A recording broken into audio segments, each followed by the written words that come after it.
Merci pour la gauche d'avoir répondu. En face, Boker Tov. Tellement important de savoir répondre. J'aimerais vraiment, je n'ai pas l'habitude de faire ce genre de choses, mais je pense que c'est vraiment utile qu'on applaudisse très fort Florence pour tout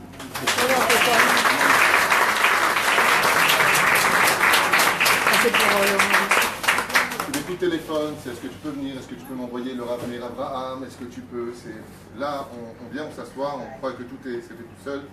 C'est un travail derrière qui est énorme. Oui, parlez plus fort. Ce que j'allais dire, il y a des appareils avec volume. Je vais parler plus fort. Voilà. Dans mon col à Cabot Florence, la Torah la dira. Et ce que je peux vous dire, c'est que quand elle parle de dispatcher, ce qu'elle dispatche, c'est réellement ce qu'elle fait. Amen. Hana Bat Sylviane Mazal. Audrey Luna Bat Shkounia. Daniel peut-être. Jean-Luc. Ça existe encore, Jean-Luc?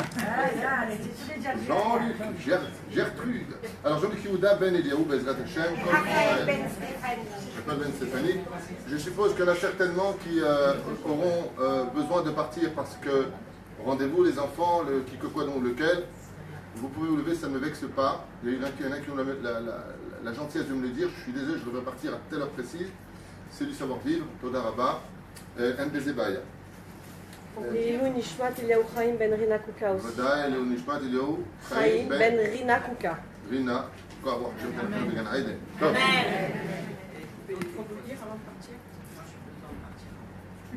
D'accord. Non, vous n'avez pas qu'il faut dire prof, je dois partir, je vais aux toilettes. On n'est pas à l'école des fans. Alors,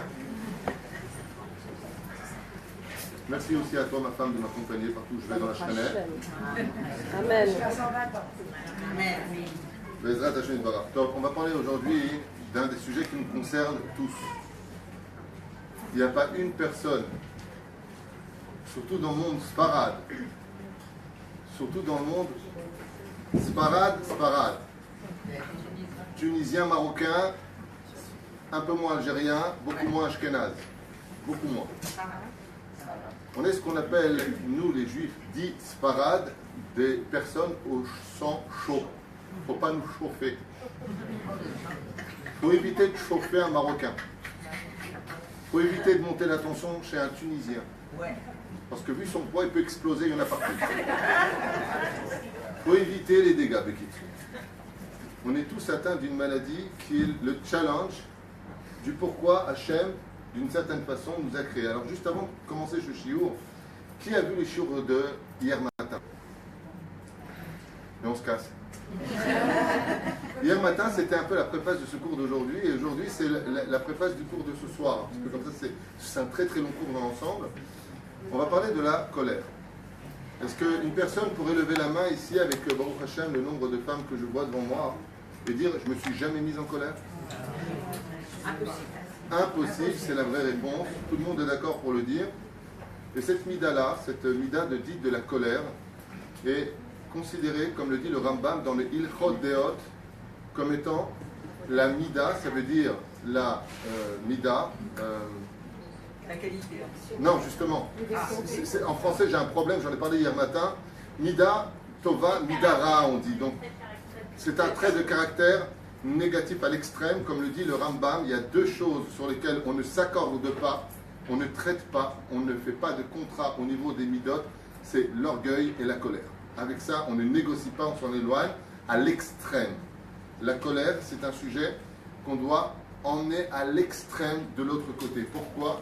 Eh bien, tout simplement parce que la colère a deux facettes très dangereuses.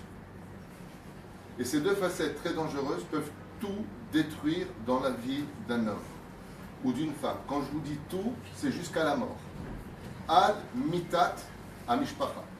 On peut tout détruire. Ça veut dire que, de façon claire, ce que ne pourrait pas faire un serpent dans une famille, la colère peut très facilement le faire. Très facilement le faire. Le Créateur du monde nous enseigne, d'ailleurs à travers ses livres, comme l'enseigne Rabbi Nachman, que la colère appartient au Très-Haut. les deux midotes qu'on vient de citer, qui s'appellent la colère et l'orgueil, prennent leur source d'un nid spirituel qui est trop haut pour l'homme. C'est-à-dire que dans l'absolu, je dis bien dans l'absolu, ce sont deux midotes. Vous savez c'est quoi des midotes? On va chercher à traduire à chaque fois. Ce sont deux midotes qui sont tellement élevées qu'il est préférable pour nous de ne jamais s'y adresser. Pourquoi? Parce qu'elles risqueraient, elles, de nous faire partir de ce monde pour les rejoindre en haut. À qui elles appartiennent ces midotes? Pas au monde humain, mais uniquement à Dieu. Il n'y en a qu'un qui peut utiliser ces deux midotes, c'est Akadosh Baruch Hu. Vehara af Hashem, et Dieu se mit en colère. Dieu, il a le droit de se mettre en colère, parce que c'est une mida qui est ilaïte. Et de l'autre côté, Adonai Malach Geout Lavesh. Le manteau du roi des rois, c'est l'orgueil. Et pourtant, il n'est pas plus humble que lui. Pour vous dire que ces deux midotes-là, ce n'est pas qu'elles sont négatives dans l'absolu, c'est qu'elles renferment en elles un tel degré de sainteté qu'il est impossible pour nous d'oser les utiliser. Est-ce que vous comprenez ce que je suis en train de dire? Et vous allez comprendre de quoi je vous dis. C'est toujours marrant, il y a plein de monde, il y a 2-3 personnes qui répondent oui, le reste, on ne comprend rien à ce qu'il raconte celui-là. Alors, pourquoi Béhémet, ça se passe comme cela? La première facette de la colère, contrairement à toutes les autres facettes, c'est que c'est une mida qui ne vient jamais de face. La colère ne vient jamais de façon correcte. Elle est hypocrite. La colère, le côté ça c'est vrai, c'est sympa pour le reste, la colère est une mida qui vient frapper dans la nuque, derrière. Tu ne vois jamais la colère venir. C'est très rare de dire à quelqu'un je vais me mettre en colère dans quelques instants, je vais te maudire. Et puis on va finir par se taper, parce que je crois que la colère peut exciter chez moi des hormones qui m'empêcheront de me contrôler. Ça n'existe pas, ce genre de truc. Ce serait même très comique, on pourrait en faire un sketch. De dire que la colère vient se présenter. Bonjour, je m'appelle la colère, puis-je pénétrer chez vous? La colère, c'est quelque chose qui passe d'une parole calme à, et d'un coup, je me suis mise en colère. Comme on dit, le sang m'est monté à la tête. C'est quelque chose qui n'est pas correct. La mida de la colère, c'est quelque chose qui est horrible, parce qu'elle viendra à un moment où tu chercheras de façon spontanée à rester calme, et d'un coup tu ne te contrôles pas, boum, ça tape, et quand ça tape, tout explose, et quand tout explose, même les excuses, et là je vais être très dur dans mes mots, ne peuvent que réparer que quelques pourcents des dégâts faits par la colère. Je vous donne un exemple tout de suite. On fait un petit tour rapide. Allez, dans le Tanakh. Dans le Tanakh. Pourquoi est-ce que Adam Arishon nous a emmenés de mémoire bénite dans 6000 ans de réparation? Parce que dans sa colère, disent les sages, il a dit à Hachem, c'est la femme que tu m'as donnée, qui m'a fait manger du. Fallait être zen, fallait dire khatati, j'ai fauté, pardon. Reste toi-même. Avançons dans l'histoire. Caïn. Pourquoi est-ce que Caïn a tué son frère? À cause de la colère. Il a eu de la colère en lui. La colère mène à la jalousie. La base de la colère, selon tous les livres de Moussa, la base qui lève la colère, c'est l'orgueil. Car ils sont frères l'un comme l'autre, comme deux jumeaux. Comment Caïn est-il arrivé à tuer son frère? Parce qu'il était Ka'assan, il était coléreux. Et si on avance comme ça dans toute l'histoire avec Esav, qu'est-ce qu'il y avait chez Esav? Il devenait rouge. Qu'est-ce qui se passait chez Yehuda? Alors Yehuda, c'est extraordinaire, lui, comme personnage dans la Bible, parce que lui, il contrôle sa colère. Le Midrash nous raconte que Yehuda, fils de Yaakov, quand il arriva en Égypte, prévint à ce moment-là Yosef Hatzadik et lui dit « Faut pas me chauffer. Faut pas me chauffer. » Et le Midrash nous dit que Yehuda, comme on savait qu'il allait chauffer, il avait deux poils qui sortaient comme deux clous, qui laissaient du sang sortir de ces deux poils. Ils étaient aussi durs que des clous. Et si tu voyais ça, il fallait te barrer. Parce que la colère de Yehuda était si grande qu'il prévenait que s'il se mettait en colère, en un seul instant, il n'y aura plus d'Égypte. Il va tout défoncer. Est venu le fils de Yosef Hatzadik, Ménaché, qui viendra donner une netifa. Très bizarrement, c'est un épisode, je ne vais pas rentrer dans les détails, caresser les deux poils pour calmer, caresser les deux poils pour calmer l'ardeur et la colère de Yehuda qui devenait rouge comme un lion. C'est pas que les lions soient rouges, je peux dire par là que quand un lion se met en colère, sa crinière est rouge. D'accord? C'est dans ce sens. Mais la reine, on a vu que dans l'histoire de la Torah, les plus grandes tzadikim, comme Yosef Hatzadik, chef du Sanhedrin, roi comment ça s'appelle, Yehuda, roi de ses frères, eh bien lui avait tellement peur de descendre de son niveau qu'il était obligé de prévenir de Hatkan, sinon je vais rentrer dans une grave colère. Il y a des choses sur lesquelles je ne pourrais pas me contrôler, et ce qui est très curieux, c'est que même les plus grandes tzadikim, quand ils rentrent en colère, préviennent qu'ils ne pourront pas s'arrêter. Une fois, mon Rav, que Dieu le bénisse lui et son élève,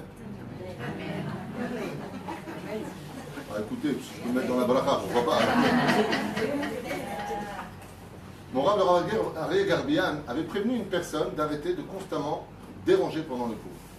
Cette personne-là n'était pas dérangée, seulement elle n'aimait pas les Haredi. Mon Rav est Haredi, et lui, il n'aime pas les Haredi.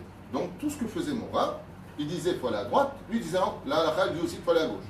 Et au bout de 3 mois, beaucoup de patience, mon Rav a commencé à perdre patience. Et il l'a mis en garde. Et ce jour-là, pour une histoire d'Halakha, devant tout le monde, ce Gugus, parce que moi j'appelle ça un Gugus personnellement, décide devant tout le monde de contredire le Rav sur un état basé sur le Zohar. Alors qu'on ne fixe pas la halakha sur le Zohar. Et vous laisse la ramener. Mon Rav l'a mis en Kherem sur place. Et c'est quoi Kherem? On s'est tous levés. On s'est mis à plus de 2 mètres de lui. Mon Rav a le pouvoir de mettre en Kherem, c'est-à-dire il a un niveau de Torah qui est tellement élevé qu'il a le droit de mettre une personne en quarantaine. Et donc il monte comme ça, et d'un coup, devant tout le monde, c'est impressionnant à voir, son visage est devenu blanc comme un mur. Ma mâche, blanc, blanc, blanc. Il lui a dit, mais regaza tabechelem, zéou, atkan. Qu'est-ce qu'a fait ce personnage? Il est parti voir son Rav, et quand il lui a dit, s'asseyant à côté de lui, que le Rav Aryeh l'avait mis en Kherem, il lui dit, imbécile, tu oses t'asseoir près de moi, il s'est levé, il est parti là-bas. Il pensait que le Rav Aryeh c'était n'importe qui, il lui a fait comprendre, si le Rav Aryeh t'a mis en Kherem, même moi je suis obligé de te mettre en Kherem. Faire très attention. Et pourquoi je vous ai parlé de ça? Parce que le Rav Aryeh, pendant un quart d'heure, sa colère ne cessait de sortir de sa bouche. Et il a cité des centaines d'halachot Baal Peh comme ça, toutes les références de celui qui contredit Rav dans la synagogue, comme si il est cholek sur la shrina. Blissov, ça y est, stop, le mec il est en Kherem, il est parti blanc de la synagogue. Il m'a dit, non, si tu me donnes ça, l'été, j'aime bien. Le problème c'est l'été, quand t'arrives l'été, je ne sais pas où mettre la mèche. C'est ça le problème. Voilà. Baruch Hashem. Velachem dit l'hiver, qu'est-ce que je disais? Donc c'est quelque chose, quand on commence dans les chis de la colère, il est très difficile, à un tel point que les Chachamim nous disent, il y a 3 situations sur lesquelles ne viens pas voir une personne. Pourquoi? Parce que c'est comme le ski, quand tu es en pente, pour l'arrêter, c'est très difficile. Bekaaso, Bekoso ou Bekiso. Quand quelqu'un est avec son argent, quand quelqu'un est avec son alcool, regardez de quoi est-ce qu'on parle. Quand quelqu'un est en colère, c'est du même niveau. Un mec qui est saoul et un homme qui est en colère, c'est du même niveau, disait Chachamim. Il ne faut pas l'approcher à ce moment-là. Plus que ça encore, le Zohar vient nous apprendre quelque chose de terrible. Ne regarde surtout pas le visage d'une personne qui se met en colère. Si vous êtes en face de quelqu'un qui rentre en colère, surtout baissez la tête, ne le regardez pas. Lama, parce que toutes les clipotes qui sont sur lui, si tu le regardes, ont le droit de sauter sur toi. On se calme de ce côté-là. Velachem. Non, c'est pas une blague. Quand quelqu'un se met en colère, surtout ne le regardez pas. Pas par faiblesse, pas par toutes sortes de choses. Non. Tout simplement parce que la colère, c'est une piste d'atterrissage pour toutes les clipotes. Et donc toutes les clipotes, quand une personne se met en colère, ont le droit de venir sur lui. Et une fois qu'elles viennent sur lui, comment elles sautent sur les autres? Dès que tu les regardes. Donc elles sautent sur le visage de celui qui, par contre, est en face du coléreux. Mais alors, allez, vas-y, viens sur moi, tu vois, j'ai peur de toi, la colère. Viens. Eh non, mon pote. Comme une fois m'a dit Rabbi Moshe Ederi Zecher Tzadik Vekadosh Ibracha, celui qui parle dans les toilettes, il peut être certain qu'il dira tôt ou tard des vulgarités. Celui qui parle dans les toilettes, automatiquement, dans 1 an, dans 10 ans, dans 20 ans, tu sortiras un mot mal élevé de ta bouche. On ne parle pas dans les toilettes.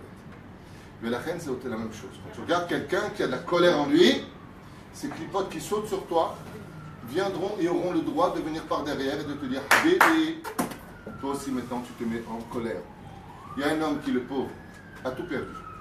Il était M. Mnah, Mézienne, sympathique, beau gosse. Il était haut de taille, très haut, du basket. Mon cher Rabbeinu, 5 mètres, est-ce qu'il parle? Il était au-dessus du panier. Mon cher Rabbeinu. Il a laissé tomber les honneurs de l'Égypte. Il a laissé tomber le bien-être du lit douillet pour sauver son frère juif. Il sort les enfants d'Israël. Il fait 10 ans de prison sans voir de peine. Il fait ce qu'il a à faire. Il ne demande rien. On vient de chercher Moïse, Moïse. Je ne pas si fort, je ne suis pas sourd. Il vient, il lui dit Dieu, va libérer mon peuple. Il lui dit il n'y a pas marqué pigeon ici. Trouve-toi un autre. Shelach, Beyat, Tishlach. Trouve-toi un autre pigeon, j'ai pas envie, moi. J'ai pas envie de prendre la galère, de sortir un peuple qui va me dire écoutez 2 secondes, il en a marre, il fait chaud, il fait froid, c'est pas bon, c'est pas ce qu'il faut, c'est pas génial. Arrête, j'ai pas envie. En plus de ça, si c'est pour les sortir, pour les remettre dans la galoute babylonienne, et puis perse, et puis grecque, et puis édom, la vérité, donne-moi un bon tafki, tu vois. Et Dieu lui dit, dans une colère, stop maintenant, ça suffit, tu vas faire ce que je te demande. Alors Moshe, il y va, et il scoltine le peuple d'Israël, 40 ans dans le désert. Vous savez ce que c'est 40 ans avec des juifs dans un désert? Déjà dans une synagogue avec le Masgan, on a du mal à se contenir. 40 ans dans le désert, t'as pas où aller. Et Moshe Rabbeinu, non seulement va se contrôler, zen, il n'y a pas de cocaïne, il n'y a pas de marijuana, il se contrôle tout seul. Il est là, et il dépend le peuple d'Israël. Il dit, ne bougez pas, je vais juste chercher la Torah ou la Sbaba, regarde, ne bouge pas, je viens. Je te dis, j'arrive à telle heure. Ouais, vas-y, on compte, vas-y, tac. Moshe n'est pas venu, fais-moi un veau d'or. Moshe Rabbeinu, au lieu de se mettre en colère, je ne comprends pas, je viens de sortir le pays d'Égypte, vous venez d'arriver, la mer rouge qui s'ouvre, dit on était mis en Égypte. Moshe Rabbeinu, toute sa vie a pris la défense du peuple d'Israël. Une fois, il s'est mis en colère. Comme Parashat Balotecha. Il vient vers le rocher avec son bâton. Depuis, on l'appelle le bâton de berger. Il arrive vers le rocher, il dit aux enfants d'Israël, et les enfants d'Israël commencent à le chauffer. Il dit, ouais, c'est bon, on a compris le truc, quoi. C'est le puits de Myriam, c'est ça, c'est celui-là que tu veux hein, c'est ça que tu veux faire? Ah, bah, dis donc. Moshe, non, il n'y a pas de problème, choisissez vous-même le rocher que vous voulez taper. Mais qu'est-ce qu'il leur dit dans un état de colère? Amorim, atem amorim. Vous êtes un peuple de rebelles. En notre terme, il les a traités d'imbéciles, si vous permettez l'expression exacte de ce qu'a voulu dire Moshe. Vous êtes des imbéciles, vous osez défier Hachem. Mais il a dit avec la colère. Résultat. Tu perds tout. Tu perds tout. Moshe Rabbeinu, une fois dans sa vie, il s'est mis en colère. Mideoraita, Hachem lui dit, Lo ikdishani velo emantem bi. Vous n'avez pas fait de Kiddush Hachem, vous n'avez pas d'émouna. Écoutez bien les mots dans la Torah, parce que c'est la base de toute l'histoire de la colère. Lo emantem bi. Lo emantem bi. Vous n'avez pas eu d'émouna. Tu perds tout. Tu restes dans le désert et tu meurs dans le désert. Je ne sais pas si vous comprenez, quand on lit les textes de la Torah, des fois on dit pourquoi Moshe n'est pas rentré? Il a tapé le rocher. Non. Là, joue pas comme ça l'histoire. Essaie de comprendre de quoi on parle dans la Torah. Il y a quelque chose qui est beaucoup plus éternel. Beaucoup plus éternel. Okay? Chaque fois que j'entends ça, je pense à Roland Garros, vous comprendrez pourquoi. Velachem, Bisiata Ishmaya, Moshe Rabbeinu alav shalom. Ouais. Moshe Rabbeinu. 30-0. Moshe Rabbeinu. Imaginez ça quand vous dormez à 3h du matin. Fajra. Moshe Rabbeinu alav shalom. Ouais. Un truc. Une fois dans sa vie, Florent aussi s'est mis en colère. Une fois. Il a dit Klart, j'en peux plus. Dieu me dit tape ce rocher, me dit ouais, c'est un coup monté. Alors vous êtes un peuple d'imbéciles. Allez, dites-moi lequel que vous voulez que je tape. Hachem lui a répondu attaque Koès à la âme. Tu te mets en colère contre mon peuple. Mon cher Rabbeinu, t'as tout perdu. Tout. Caisse, départ. Ça veut dire que tout ce que j'ai fait, c'est pour finir dans le désert, mourir dans le désert. Personne n'a prié sur ma tombe, personne ne me voit. T'as tout perdu. La colère fait tout perdre. Le Zohar et les Chachamim nous disent plus que ça. Kol HaKoès, comme ça dit la Gemara, Kol HaKoès. Tout celui qui se met en colère. Tout celui qui est Ilu Oved Avodazara. Ça veut dire que je vais m'expliquer clairement. Quelqu'un se met en colère maintenant. Vous connaissez un peu le truc. Ok? C'est l'équivalence de prendre une statue et de dire Ata Hashem. On va donner des glaces de ce côté-là pour les calmer, parce que c'est pas possible. Quand quelqu'un se met en colère, il est considéré comme étant Oved Avoda Zara. Expliquons d'abord ce premier plan de la Gemara qui dit Kol HaKoes Ke'ilu, c'est la comparaison de Oved Avoda Zara. Lama. C'est qu'étant donné que le Créateur du monde a créé ce qu'on appelle les klipot, étant donné que le Créateur du monde a créé les bonnes midotes comme les midotes mauvaises, et c'est quoi une mauvaise mida, ce que j'expliquais hier matin? C'est quand on a dépassé la valeur de la bonne mida. Automatiquement, ça devient une mauvaise mida. Le mida veut dire la mesure, d'accord? Quand tu es dans la bonne mesure, tu es toujours dans le bien. Dès que tu dépasses cette mesure, tu es dans le mal. Une mauvaise mida, c'est-à-dire que je ne vais pas contrôler l'expérience dans laquelle je suis, je vais déborder en d'autres termes, et quand je déborde, je vais éteindre le feu qui me mettait en vie le produit ou l'eau ou la soupe qui se trouve à l'intérieur, et résultat des courses, ce qui va se passer, c'est que je vais sortir de moi. Si je sors de moi, c'est que quelqu'un d'autre rentre en moi. Et c'est pour ça d'ailleurs qu'en français on dit j'étais hors de moi. Alors d'accord, si tu étais hors de toi, qui c'est qui était à l'intérieur? Qui c'est qui m'a parlé à ce moment-là? Réponse de la Gemara, le Yetzer Hara. La colère, pourquoi c'est si grave? Parce que c'est la seule mida, même l'orgueil n'atteint pas ce niveau-là. Même l'orgueil n'atteint pas ce niveau-là. Parce que l'orgueil, c'est exactement le contraire, c'est sa base. L'orgueil, c'est quand il n'y a pas Dieu en toi, il n'y a que toi. La colère, c'est quand il n'y a plus toi. Alors il y a qui? Il y a des Yetzer Hara. Et tu peux en venir à dire des choses à ton mari, à ta femme, à maudire tes enfants dans la colère. À maudire. Maudire, c'est... de toute façon, toi, qui c'est qui voudra de toi? À quoi tu sers? Même à l'école, on t'a jeté déjà 2 fois. Tu te marieras jamais. Paf! On se calme de ce côté-là. Je ne sais pas si vous comprenez ce que je suis en train de dire. Dans la colère, ouais, une femme peut dire à son mari dans un état de colère, de toute façon, regarde ce que je te dis, tu perdras toutes tes affaires. Paf! C'est lancé. La colère, la parole, c'est comme un ballon. Tu le lances très très très haut. Tu ne le vois plus, hein. C'est parti la parole. Mais un ballon, ça finit par retomber ou pas? Ouais. Dans 10 ans, dans 1 an, ton mari peut être ruiné. Tu sais d'où ça vient? D'une parole. D'une parole, d'une femme qui a maudit son mari. D'un homme qui a maudit sa femme. D'un homme ou d'une femme qui ont parlé mal de leurs enfants.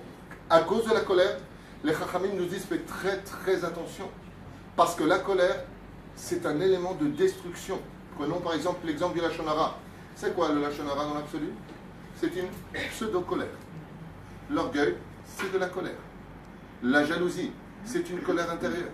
Si vous regardez toutes les midotes, elles sont tous un petit peu comme une vase à l'intérieur, empreinte de la mida, de la colère. Alors dans ce cas-là, on va retourner un petit peu l'histoire à l'envers. Si Akadosh Baruch Hu, Shtabar Shemolad, nous a donné cet élément terrible qu'on appelle la colère, d'accord? Si c'est si dramatique et dévastateur, on sait que du Créateur du monde, il n'y a jamais de mal, d'accord? Alors pourquoi Dieu a envoyé la colère sur terre? Il y a 2 raisons à cela. La première, c'est que si tu sais utiliser cette midé-là à bonne escience, c'est-à-dire si tu sais utiliser la colère comme il le faut, eh bien, des fois, et c'est dramatique à dire, avec son mari, avec sa femme, avec le travail, avec le voisin, avec les enfants, des fois, il faut utiliser un peu de colère pour faire comprendre à l'autre qu'on est sérieux cette fois-là. Vous comprenez? Mais quand est-ce que c'est valable ça? Quand est-ce que c'est valable ça? Une fois, à Bnei Brak, bon, ça il y a très très longtemps, il y a un enfant qui a dit non, il faut absolument que je rentre à la maison. Je lui ai dit, qu'est-ce qu'on a à faire? Ça va, ton père il a qu'à attendre. Il a dit, non, mon père il s'est mis en colère. Je dis, comment ça il s'est mis en colère? Il a dit non, il m'a dit, tu rentres avec un ton, le ton était élevé. Et je lui ai dit, c'est important pour toi de rentrer? Je t'ai juste 17 ans, 18 ans. Il dit, mon père s'est jamais mis en colère. Un tout petit peu de ton élevé lui a fait comprendre à un jeune homme, c'était pas un enfant pour moi, parce que le mec il me dit à ce point-là il tremble. Mais non, mon père était très sérieux. Qu'est-ce qu'il y a? Il s'est mis en colère. C'est une colère qui a été mise et qui a beaucoup de valeur. Pourquoi? Parce qu'il s'est jamais mis en colère. Donc quand tu te mets jamais en colère et que cette fois tu hausses le ton automatiquement, c'est que c'est sérieux. Mais quand t'es marié une hystérique,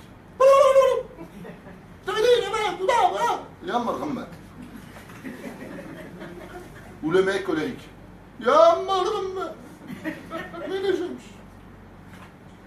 ouais. Quand il vient de parler maintenant qu'il est hyper sérieux, qu'il se met en colère, qu'est-ce que c'est pour toi? Rien d'autre que sa façon de parler.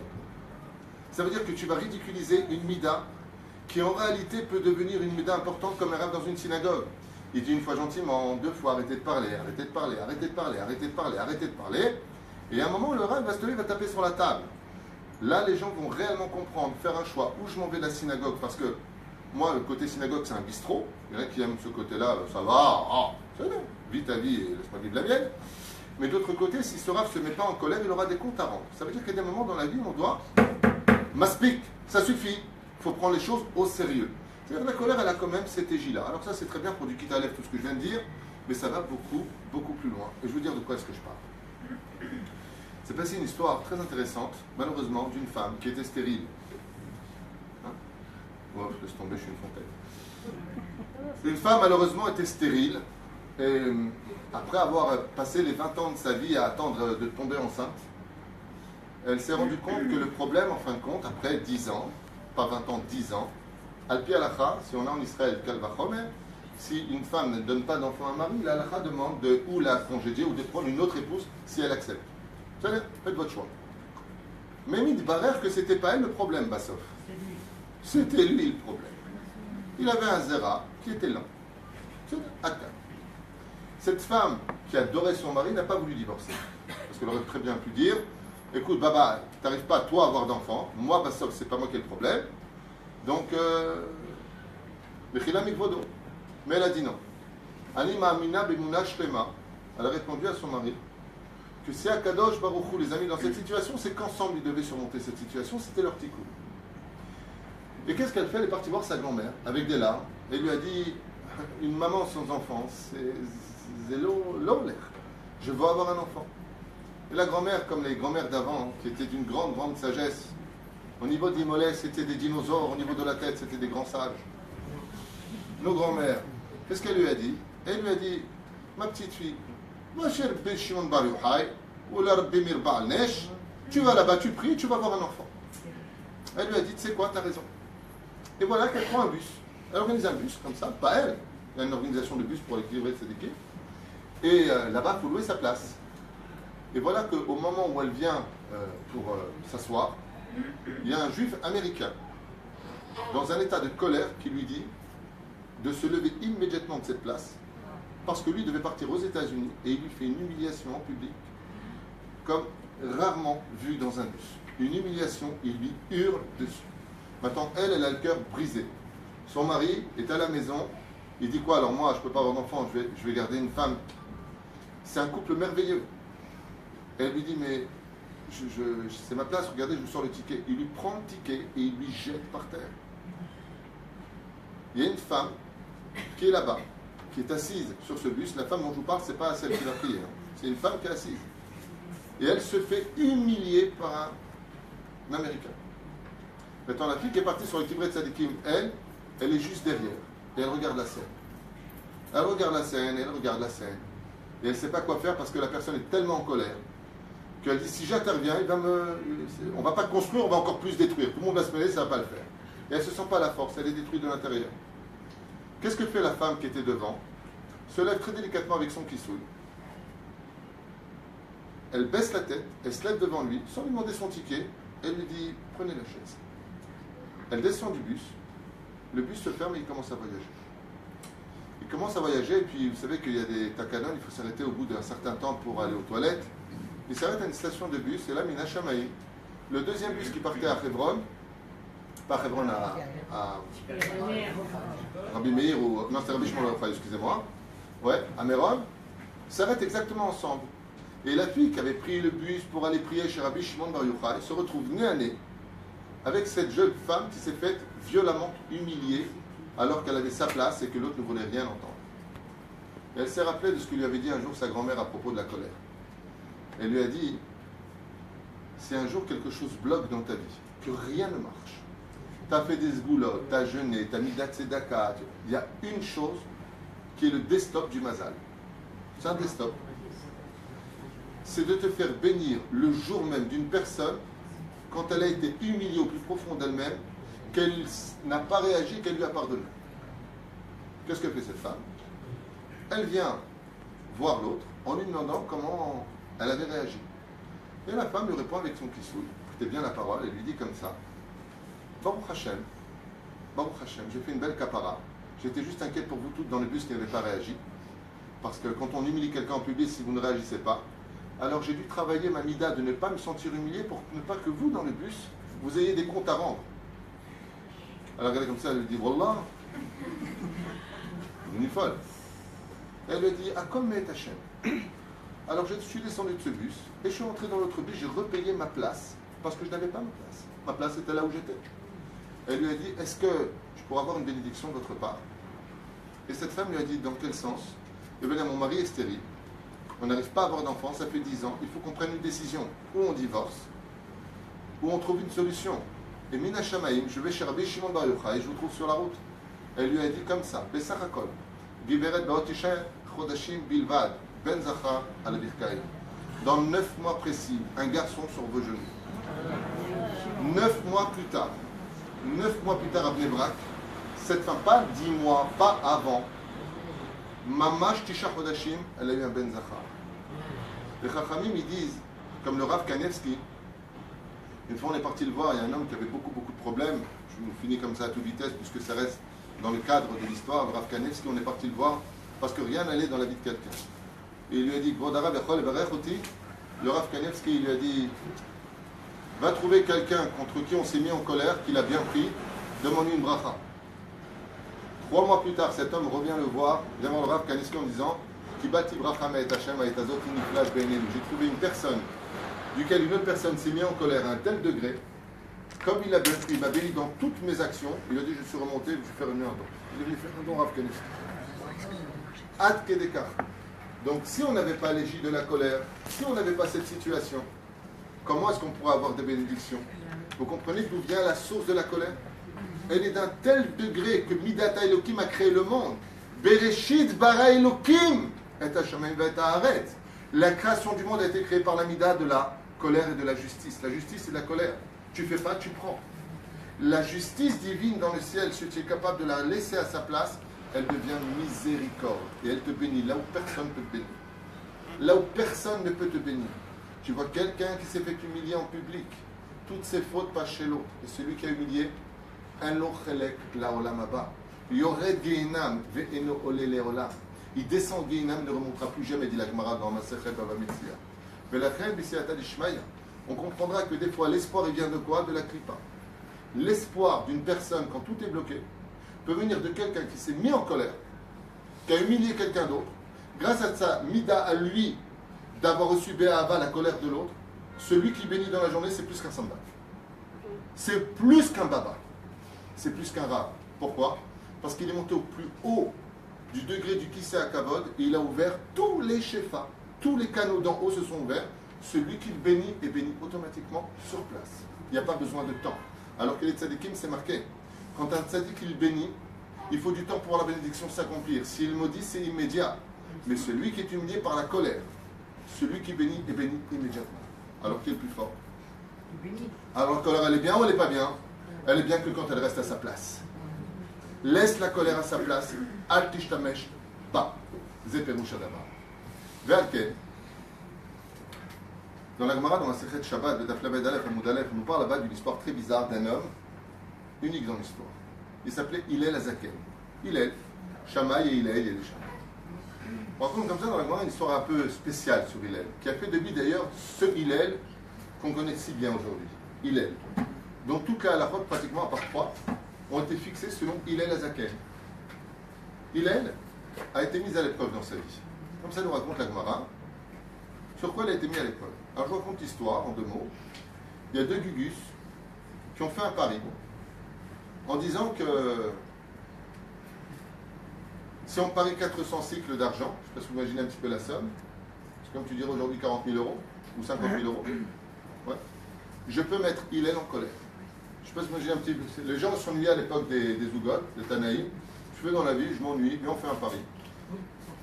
Le pari, dit la Gemara, était de mettre Hillel Azaken en colère. Vous savez comment tu mets quelqu'un en colère? Vous savez comment on fait pour rendre quelqu'un en colère? Comment vous le provoquez? Mais non, à la tunisienne. Comment tu lui rends quelqu'un? À la tunisienne. Tu veux mettre quelqu'un en colère, tu lui dis pourquoi tu es nerveuse? Tu commences. Tu lui dis, je connais pas. Tu lui dis, je parle de ce que je connais. Tu mets quelqu'un en colère, tu lui dis, t'as ta femme qui rentre. Pourquoi t'es nerveuse là? Je suis pas nerveuse. Voilà, pourquoi t'es en colère quand je te parle? Mais arrête, je suis pas en colère. Tu vois que t'es en colère. Mais arrête. Et voilà. Ouais, tu vois, c'est pas chou. Donc, ils ont fait un pari. Et là, lui, par contre, il a été très sympathique. À quel moment la colère est-elle le plus forte dans la semaine?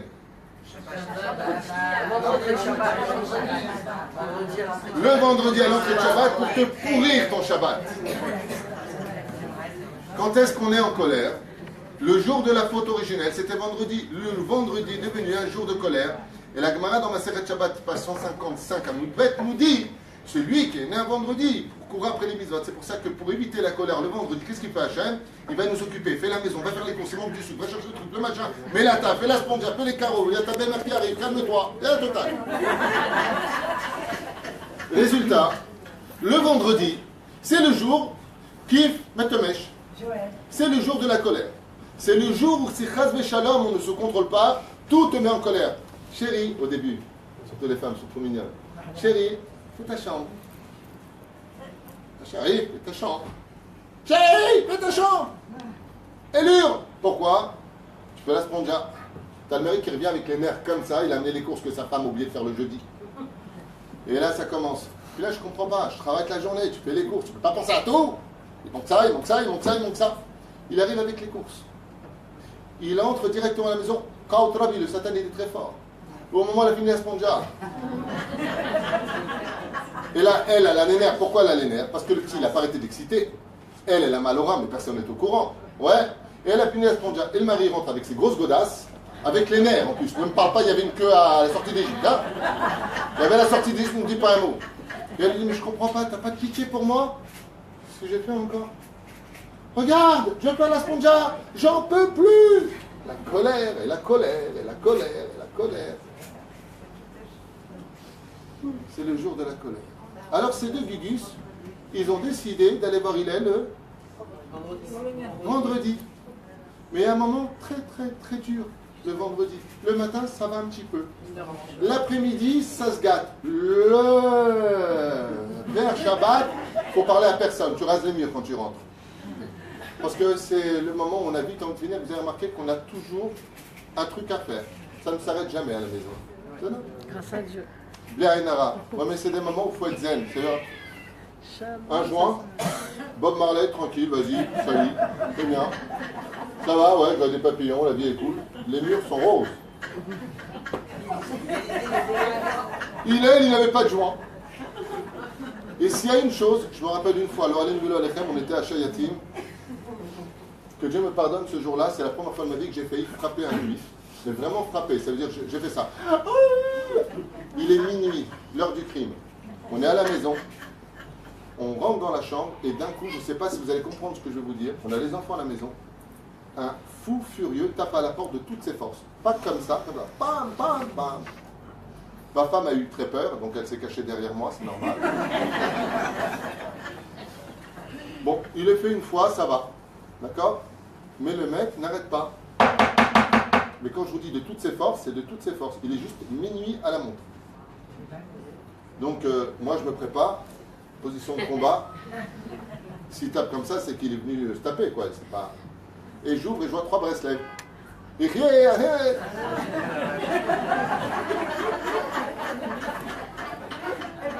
Tu te rappelles ou pas? Je regarde comme ça, je fais ça. J'aurais dit, vous allez bien? T'as marqué chez les cèdres? Ils me prennent, veulent danser maintenant. Faut que tu aies de la yeshiva. La yeshiva. Vous vous rendez compte de ce que vous venez de faire? Qu'est-ce qu'il me dit? Ça c'est encore plus, il te casse. C'est lui qui t'a tapé à la porte, il t'a pourri ton atmosphère. Et il te dit, pourquoi tu te mets en colère, mon frère? Je lui dis, d'abord, je ne suis pas ton frère, je ne suis même pas ton cousin, je ne veux même pas te connaître. Moi, c'est un homme, il te payesh. Kachayamas. Mais je me suis contrôlé. Et j'aurais fait un don. J'aurais donné ma belle-mère.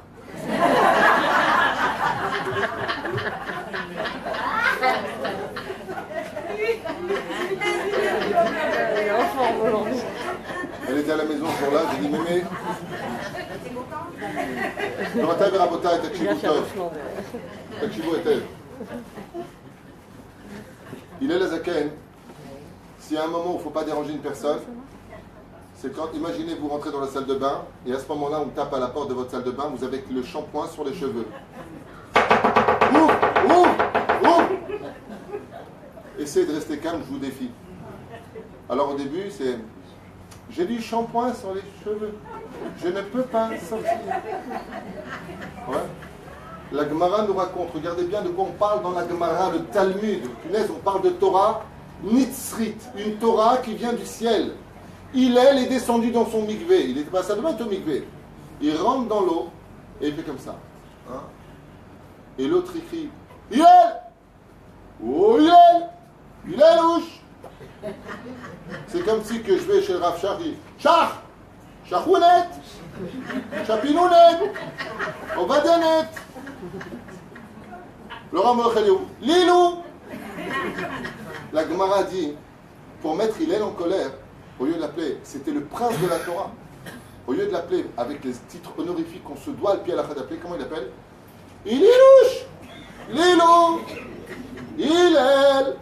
Assure les filles à la fin d'appeler un Rav parfum. Et lui, il n'arrête pas. Qu'est-ce que fait Hillel? Maintenant, il est dans l'eau. Il se rhabille vite, il se sèche. Il dit oui, Mechila, j'arrive. On est juste avant l'entrée de Shabbat. Juste avant l'entrée de Shabbat. Il arrive en haut, il ouvre la porte, et il voit un mec qui lui dit j'ai une question à te poser. Il lui dit pose. Pourquoi les Chaldéens, ils ont une tête pointue? Il dit pourquoi les Chaldéens, ils ont une tête un peu en tête d'œuf? Ah, il lui dit parce que comme ce sont de grands guerriers, ils mettent des casques en acier, depuis qu'ils sont petits, le crâne prend la forme du casque. Il prend la forme du casque. Tu te casses? Il lui dit, au lieu de lui dire tu te casses, il lui dit ta question est une question pertinente. C'est vrai que c'est intéressant pourquoi les mecs ils ont une tête pointue. Ça peut être intéressant comme sujet juste avant Shabbat. Il lui dit tu as d'autres questions à poser? Il lui dit non, voilà, t'es paf sur l'épaule. Ah, Hillel, t'es une bombe. Vas-y frère. Hillel ferme la porte, retourne au mikvé. Il descend au mikvé. Hillel! Comme si il est en train d'être assassiné. Hillel ressort de l'eau. Hillel se recherche. Hillel remet le peignoir. Hillel remontant avec la kippa et la barre. Il ouvre la porte, il voit. Dis-moi, Baba, pourquoi les Africains ils ont des pieds larges? Parce que les Africains ont une chaussure et ils marchent en général sur un sable très souvent mouillé, ce qui fait qu'au niveau de l'épiderme, ça élargit le pied, car les chaussures mettent le pied. Et là, c'est... Est-ce que tu as d'autres questions, mon fils, à poser? Non. Tu es sûr que tu as bien réfléchi? Non. Non, c'est bon. Très bien. Ok. Il est là! Il est pas du tout. Mince. Il se rhabille. Il remonte. Et il se cherche.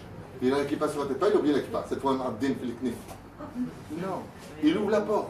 Il lui dit, Ken béni. Béni. Allez, béni. Béni, mon fils. Pose ta question. Il lui dit, pourquoi les Noirs, ils ont les yeux un peu comme ça là?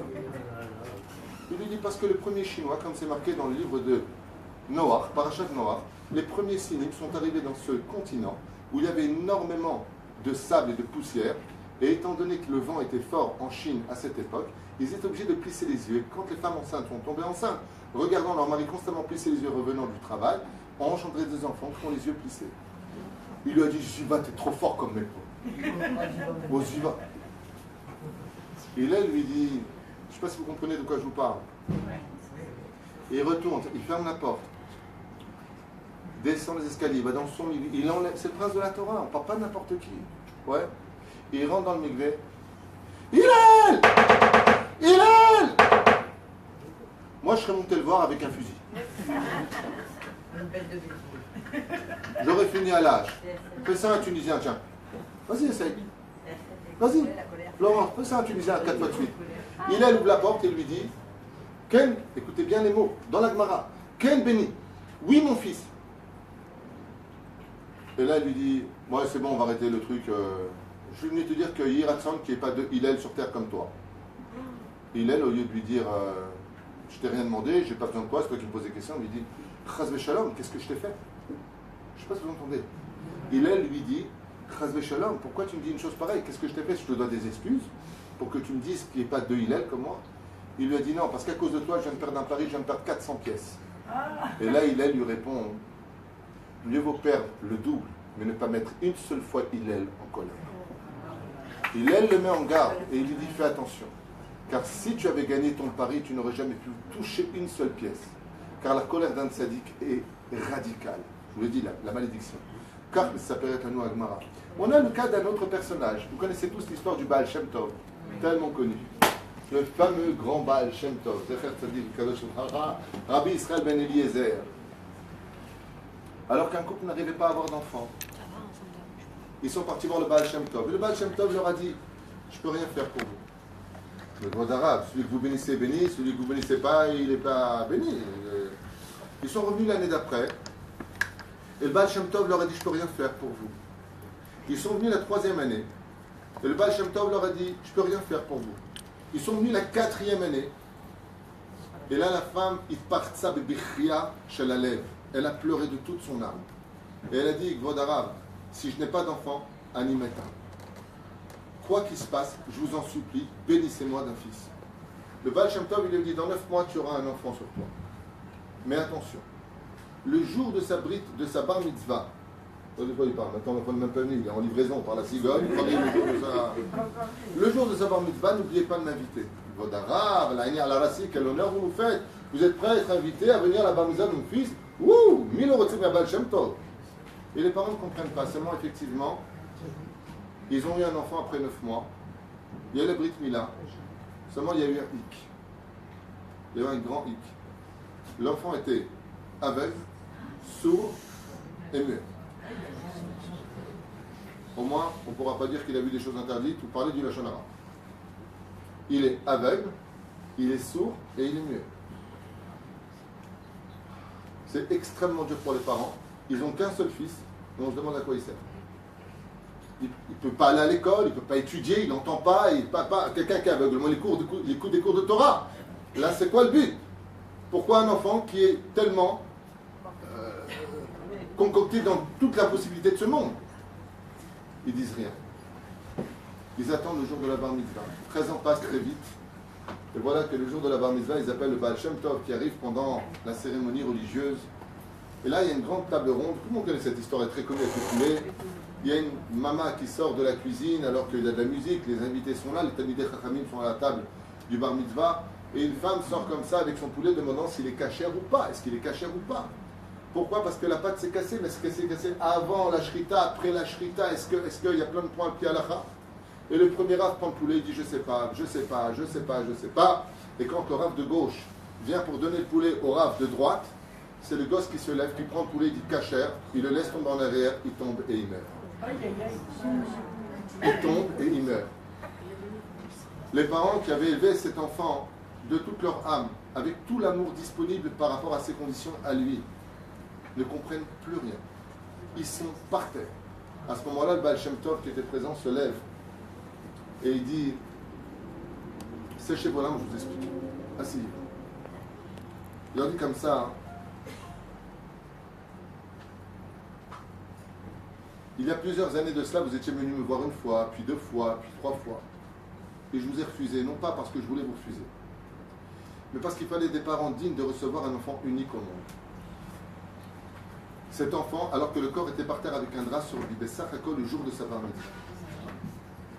Le Baal Shem Tov leur a dit, il y a 50 ans dans cette ville, là où vous êtes, vivait un des 36 tzadikim sur lesquels le monde entier reposait. C'était un tzadik nistar. Il y a 36 tzadikim dévoilés, il y a 36 tzadikim cachés. Lui faisait partie des plus grands tzadikim cachés sur lesquels, même si le peuple d'Israël fautait, tout reposait sur ses épaules à lui. Le Satan n'a jamais réussi à le faire fauter. Jamais de la shonara, jamais un regard interdit, jamais aucune avéra de la pensée, de la parole ou de l'action. Jamais. Un homme tzadik qui ne méritait pas de mourir. Jusqu'au jour où le Satan il a trouvé enfin comment lui faire un croche-patte. Et ça s'est passé le vendredi. Quand?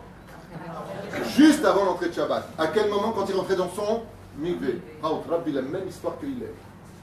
Et voilà que ce tzaddik, à l'âge de 101 ans, alors qu'il rentrait dans son mikvé, épuisé par l'étude de la Torah chez Metish Korosh à la dame, il y a une dame qui vient et qui tape à la porte.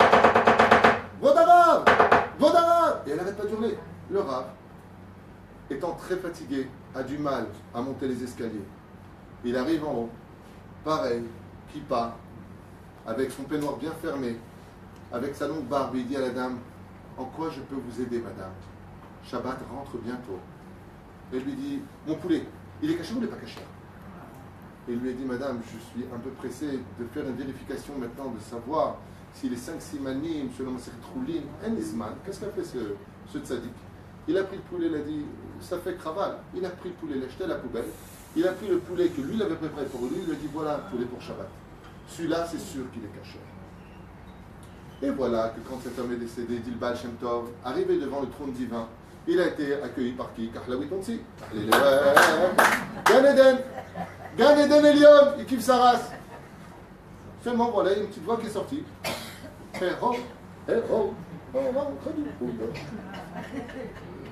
Comment on peut rentrer un tzaddik alors que moi, qui appartiens au monde animalier, j'ai été créé pour m'élever au niveau de l'homme par la doucha du Shabbat, dit le petit poulet.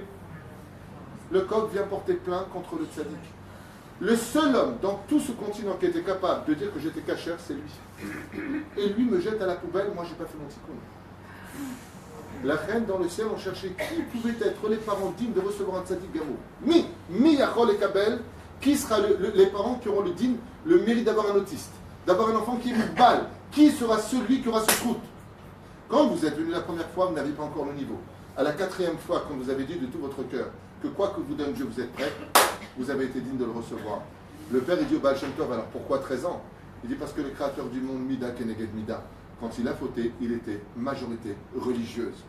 Et étant donné que ce tzaddik n'a pas voulu redescendre en disant que le monde d'en bas, déjà à son époque, Baal Shem Tov, il y a 320 ans, heureusement qu'il n'est pas venu aujourd'hui, ouais. Et si je faute avec mes yeux, je vais réparer une avéra, je vais revenir avec, Dieu lui a dit, tu ne verras rien.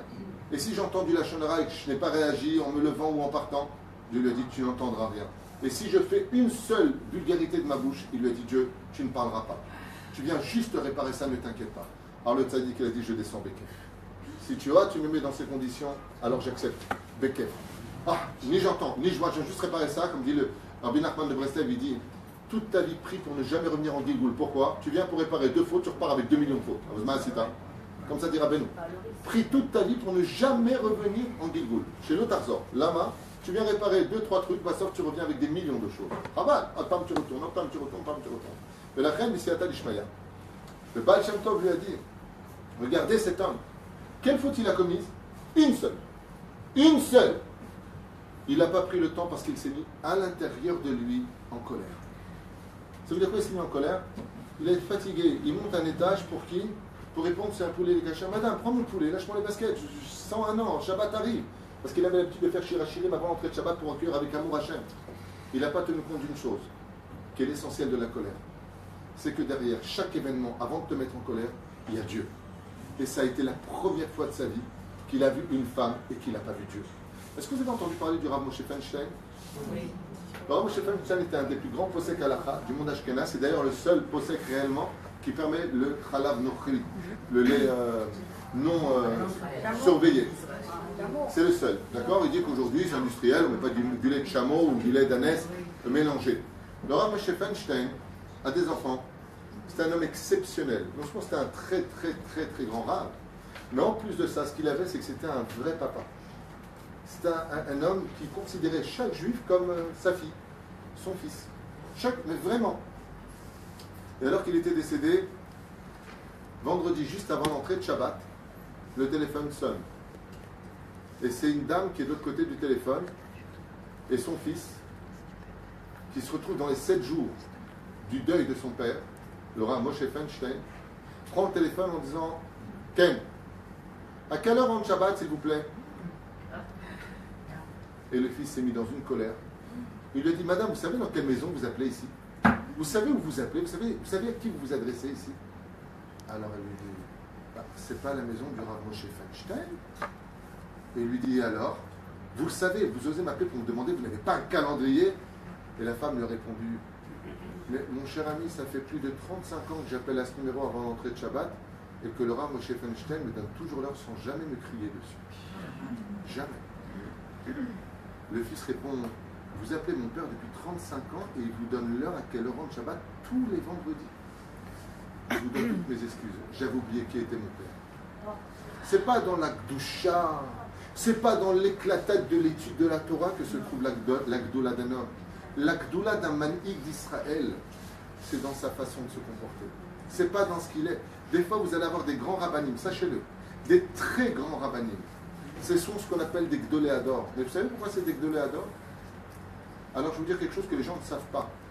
Dans certaines yeshivot, il y a des élèves qui en savent peut-être autant que le Gdolador. Mais ils ne seront jamais des Gdoléador. Parce qu'un Gdolador, c'est celui qui a une anhaga. C'est celui qui a une conduite qui est exemplaire. Le fils est un très grand érudit comme son père. Mais il s'est disqualifié le jour où il a crié dessus. Parce qu'un Gdolador, c'est une anhaga, c'est une conduite à avoir. C'est un exemple de conduite. Ce n'est pas un exemple d'ordinateur de je connais chaque page, je connais tout, j'ai des réponses à tout. Pour ça, tu as aussi le Rav Google. Ouais, il n'a pas de peur, il n'a pas de kippa, mais il en a beaucoup dans le cerveau aussi, dans sa puce. Ce qui fait d'un grand Torah, c'est comment est-ce qu'il va réagir, comment est-ce qu'il va se conduire, comment sa Torah mit afienet betoch hamaaseh. Comment sa Torah, elle se vit au moment de ses actions. Comment est-ce qu'il va réagir, comment est-ce qu'il va se contrôler. C'est ça qui va faire de lui un manhig. Pas autre chose. C'est-à-dire que si le manhig, imaginez un rave qui est un très très grand rave, un dirigeant qui constamment se met en colère dans la synagogue, quand il fait un Dvar Torah, qui ne cesse de crier, on est tous nazes, on est tous ceci, en donnant toutes ces références par rapport à certaines données, est-ce qu'on voudra de lui comme manhig? Non. Le rave, c'est celui qui, quand ça ne va pas, alors on va voir le rave. Ouais. Et le rave, c'est celui qui saura exactement comment réagir. Des fois, moi, je me retrouve dans des situations, on m'appelle, dit, je suis en rendez-vous, je ne peux pas répondre. Oui, mais tout à l'heure, écoutez bien, parce que, regardez. Et là, je lui dis, je réverbère ou là, je dors. Pardon? Je dis, non, je suis en rendez-vous, je ne peux pas vous parler. Mais écoutez, c'est très, très important. Il y a un bug. Là, il y a un bug. Je suis en train de te dire, normalement, c'est, ah, excusez-moi, je rappellerai plus tard. Je fais un truc humain, non? J'en ai à peu près 3 sur 10 comme ça, qui ne comprennent pas que je suis en...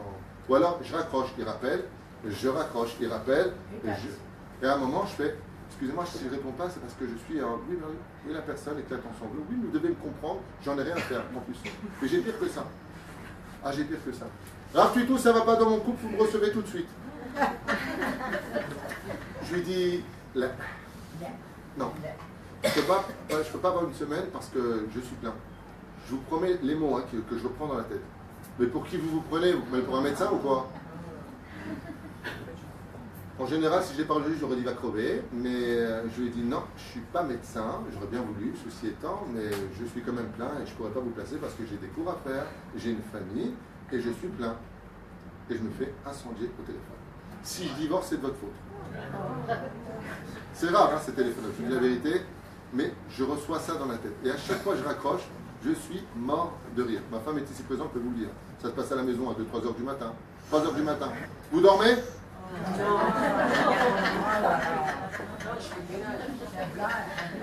Non, mais attendez, vous allez comprendre pourquoi. Hein, Val? Vous dormez? Non, parce que j'ai vu que vous avez répondu sur WhatsApp. Oui, je viens de répondre à 18 questions d'Alachot. Ouais, donc c'est pour ça que je vous ai appelé à 3 heures du matin. Alors voilà, j'ai un problème de sorcellerie. Ma belle-mère, attends, j'ai les yeux rouges comme ça. Et c'est juste pendant 3 quarts d'heure de discussion où, et à un moment tu le poses, tu vas faire un café, tu reviens, tu dis oui, tu poses, tu vas faire un café, tu reviens. Tu as compris le truc. Non mais c'est caché. Et c'est là-dedans que je suis mis en expérience. Je suis pas mis en expérience sur tiens, prends une barre, explique-moi. C'est pas là-dedans que je suis mis dans l'expérience. Quelqu'un qui est dans la Torah, quelqu'un qui a le kisouille, comme vous, celle qui a des jupes dehors.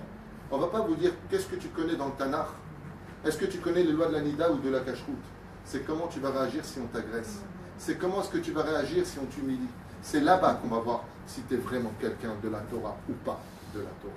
Zedan Banekudot à elle, qu'on voit la Gdusha de la Torah qui est en toi. Sinon, on voit la Yediya qui est en toi. Oy vavoy, chas v'shalom, d'être un homme, de paraître d'une belle vitrine, en étant une boutique ruinée à l'intérieur.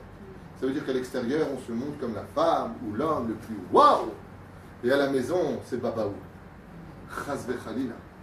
Dommage que les gens ne voient pas qui tu es réellement à la maison.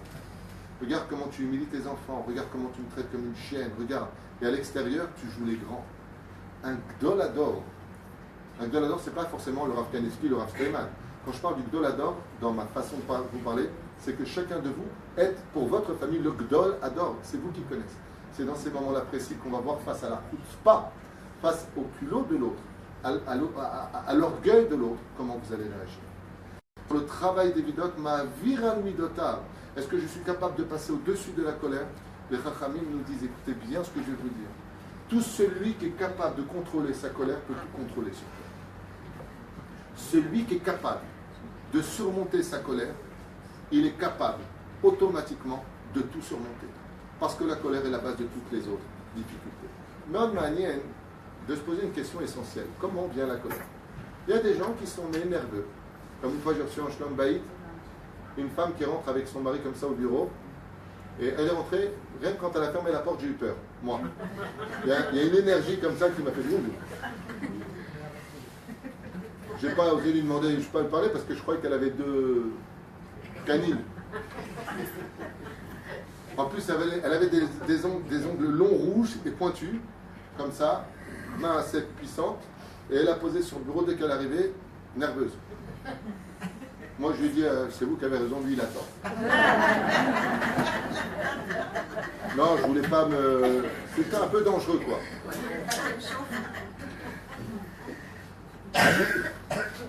Je lui ai dit à la femme, vous êtes nerveuse? Vous êtes nerveuse? Elle m'a répondu, pas si on m'énerve. Le pire, vous rigolez, mais c'est pas une blague. Je parle il y aura une caméra, c'est ce que vous aurez vu. La femme me dit, pas si on m'énerve.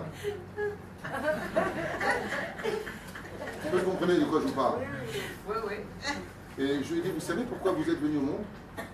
Elle m'a répondu, pourquoi? Je lui ai dit, pour vous calmer. Elle m'a dit, impossible, je suis une nerveuse. Il y a des gens, Florence, qui sont des nerveux.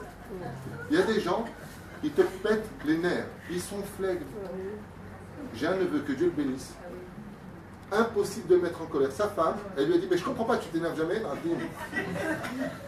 Une fois, on était à la Force du Trône. Pour vous dire à quel point mon neveu, que Dieu le bénisse, c'est une crème. On lui a dit comme ça, la voiture était très très très loin, sans rentrer dans les détails, il avait un peu mal aux pieds. Alors quelqu'un a dit, vous savez quoi, il avait une grande voiture, montée sur le capot de la voiture, avec des grands, comme c'est une voiture. La voiture était très très loin, 1 kilomètre un peu rapide, il n'y avait pas de place. Et donc, mon neveu monte sur le capot de la voiture derrière et il roule à 10 km/h. Ça va, ça le fait, non? Et donc, la personne qui conduisait la voiture a dit à mon neveu, regarde, si tu vois que tu tombes ou il y a un problème, tu le dis à tonton qui est à côté de toi, qui est balèze, qui est grand. Et mon neveu, qu'est-ce qu'il lui dit? Je crois que je vais tomber. Je vais tomber. Alors lui, l'oncle qui est à côté me raconte, je sais pas, un mec qui dit comme ça avec un sourire, je vais tomber, je crois que je vais tomber, je crois que c'était une blague. Et il est tombé, il s'est ouvert la main, j'ai dit on est à l'hôpital. Il y a des gens, c'est pas leur tikkun la nervosité. Il y a des gens, ils sont nés, comment tu t'appelles? Flegme. Dame Barret. Et quelqu'un qui est nerveux, tu veux le tuer, tu le fais marier à un Dame Barret. Mais c'est iceberg contre volcan. Ces deux choses, ça fait un court-circuit, mais c'est extraordinaire. Il y a des gens, ils sont des flegmes. Leur tikkun, c'est pas la nervosité. C'est des Anglais. Il y a quelqu'un qui est venu voir cette semaine. Il m'a dit, je comprends pas. Là, j'ai mon permis, j'ai une voiture. Je voulais me marier, j'ai trouvé ma cala. Je voulais une maison, j'ai trouvé une maison. Il m'a dit, Rav Pitou, comment c'est possible que tout soit facile? Cette semaine. Je lui ai dit, parce que ton tikkun, il n'est pas là. Tu vas découvrir où sera ton tikkun. Quand c'est pas ton tikkun, ça va vite. Dès que tu auras ton tikkun, tu le sauras. Là où il est, tu le rencontreras. Si tout est venu vite, c'est qu'Hachem est pressé de t'emmener vers un but précis. De la même façon, quand tu es né flegme, c'est que ton tikkun, c'est pas la nervosité. C'est autre chose. Mais quand tu es né nerveux, le Hari Akadosh David Pitou dit, là où ce sera le plus dur pour toi, c'est pour ça que tu es né. C'est pour ça que tu es venu au monde. Ça veut dire que quand j'ai dit à cette femme, vous dites que vous êtes née nerveuse, parce que votre tikkun, c'est de vous calmer. Alors comment on fait pour se calmer? Quels sont les ingrédients? Mais avant ça, juste avant, qu'est-ce qui rend, d'une certaine façon, une personne nerveuse? Deux choses. L'orgueil, on l'a dit tout à l'heure, je base. D'accord? Il y a deux choses. Le vadaï, que quand on se met en colère, ça vient d'un problème, non pas simplement religieux, je vais expliquer ça parce que pour moi la psychologie et la Torah c'est la même chose. J'ai appris ça de Dieu. Moi j'ai jamais appris la psychologie dans les écoles, et je ne fais que ça toute la journée. J'ai appris la psychologie de la Torah. Quand par exemple Dieu a vu Adam qui a fauté, il lui a pas dit Rachat tu vas crever 10 ans de Gehinam, il lui a dit que fais-tu? Ayeka, où es-tu? Qu'est-ce que tu comptes faire maintenant que tu en es là? Hachem est le plus grand pédagogue et le plus grand psychologue de la Torah. Et de lui, on apprend comment se comporter. Masa avot siman nabanim. Eh bien, le Créateur du monde vient nous dire comme ça, c'est très simple. Sache que dans tous les chemins dans lesquels tu vas rencontrer, tout ce que tu vas rencontrer, ça fait partie d'un échiquier. La vie, c'est un échiquier. C'est-à-dire que moi, par rapport à ce que tu es toi, pour t'élever, pour te juger, pour savoir comment tu vas réagir, je vais te mettre dans des situations où je vais t'emmener une personne maintenant qui va te fâcher. Pourquoi? Est-ce que c'est lui qui est nerveux? La réponse est pas du tout. Le Créateur du monde t'a mis quelqu'un qui allait te mettre en colère ce matin pour voir exactement comment tu allais réagir. Vélama. Parce que dans le ciel, au moment où cette épreuve t'arrive, il y a un ange accusateur qui vient dans une grande colère dire à Hachem de faire justice. Et Hachem, il dit à l'ange accusateur, stop, attends 2 secondes. Comment tu réagis? Waouh, tu t'es mis en colère. Vas-y, va lui faire perdre ce qu'il a. Lama. Comme tu réagis maintenant face à l'épreuve, c'est-à-dire que le Créateur du monde n'est que l'ombre de ce que tu subis. Si tu réagis bien, tu pardonnes, qu'est-ce qu'il fait Hachem? Il dit à l'ange accusateur, dégage, j'ai rien à te dire. Il me dit, mais c'est pas juste. Il dit, comment ça c'est pas juste? Arrête, en bas sur terre, comment il a réagi lui? Il a bien réagi. Mais qu'est-ce qui peut me donner la force de bien réagir? Tout simplement, si je suis capable de voir que derrière cet événement, comme a dit cette femme dans le bus, Akadosh m'a mis à l'épreuve, je vais me fâcher. Akadosh sait ce qu'il fait. Il y avait des caparas à faire. Comme nos grands-mères. Humiliés, maltraités. La totale. Qu'est-ce qu'elles disaient à chaque fois? Capara, c'est pas grave. Elles ont perdu leur porte-monnaie. Yaoudi, c'est pas grave, j'ai la santé. Elles savaient que dans le monde, merci pour le reste, elles savaient que dans le monde d'en haut, le 121e Teilim s'appliquait. Hachem tzilecha al yad yaminecha. Ne vois pas ce que toi tu vois sur terre, tu n'es qu'un pion sur un échiquier que Dieu met à l'essai. Ce qui fait que si tu n'es pas capable de comprendre que maintenant, dans ce qui est en train de t'arriver, dans le ciel, on est en train de voir si tu t'appelleras l'élève de Hillel ou pas, alors automatiquement tu sais que, imaginez un petit peu maintenant, je viens voir une femme nerveuse, très très nerveuse. Pourquoi je dis femme et pas homme? Parce que les femmes en général sont déjà à la base feu. Une femme c'est du feu, Isham, Isham, Esh. Okay? Je viens la voir et je lui dis, regarde, il y a une caméra cachée, on va te mettre en colère. D'accord? Ton but à toi, c'est pas de te mettre en colère. Ouais. Il y a une caméra, des centaines de millions de téléspectateurs vont te voir. D'accord? Des centaines de millions de téléspectateurs. Ton but, c'est de rester calme, on t'envoie quelqu'un pour te fâcher. Est-ce que la personne tiendra ou pas, d'après vous? Elle a 99% de chances de tenir. Pourquoi? Parce qu'elle sait que c'est un coup monté, que maintenant elle est en plein challenge. Voilà exactement le derrière des tzadikim. Il voit Hachem, et il y a des millions d'anges qui regardent maintenant comment il va réagir. Arshav ani rotze lirot. Yoshua binu nisimim, une seule fois en colère? Non, c'est que l'élève de Moshe, Moshe met Yoshua machnis. Moshe, tu t'es mis en colère, c'est pas bon. Prenons un autre exemple. Pinchas, ben Elazar ben Aaron Kohen. Arrête, tu as montré que tu étais capable de rapporter le shalom. Pourquoi tu n'es pas le manhig du peuple d'Israël? Parce que tu t'es mis en colère. Même dans le bien que tu as fait, il y a eu un hic. Lequel? Tu es parti dans un extrême. Et tout extrême est nuisible. Mais la reine, tu ne peux pas être le manhig. Ce qui peut être un manhig, ce n'est pas sa connaissance en Torah. C'est sa anaga. Comment tu vas te comporter? Est-ce que tu es capable de voir Hachem dans chacun des événements? Quand tu marches sur la rue, que tu as une personne comme ça qui te rentre dedans, aïe! Hey, toi! En réalité, qu'est-ce qu'on devrait dire? Hachem, Makara. Kavi. Si vraiment j'étais un homme équilibré qui comprenait le monde, je ferais comme ça. Hachem, Makara. Non, vous c'est rien. Le pauvre, il a été utilisé celui-là. Hachem, Makara. Vous, j'ai rien avec vous. Vous l'habillez, viens. Je ne veux pas m'arrêter à toi. Tu n'es qu'un bâton dans l'histoire. Tu n'es qu'un pion sur l'échiquier que Dieu utilise. C'est que celui qui se met en colère ne voit pas du tout qu'Hachem est derrière les événements. Donc, Oved Avodazara. Ata lo Oved Bishvili, Omer Hachem.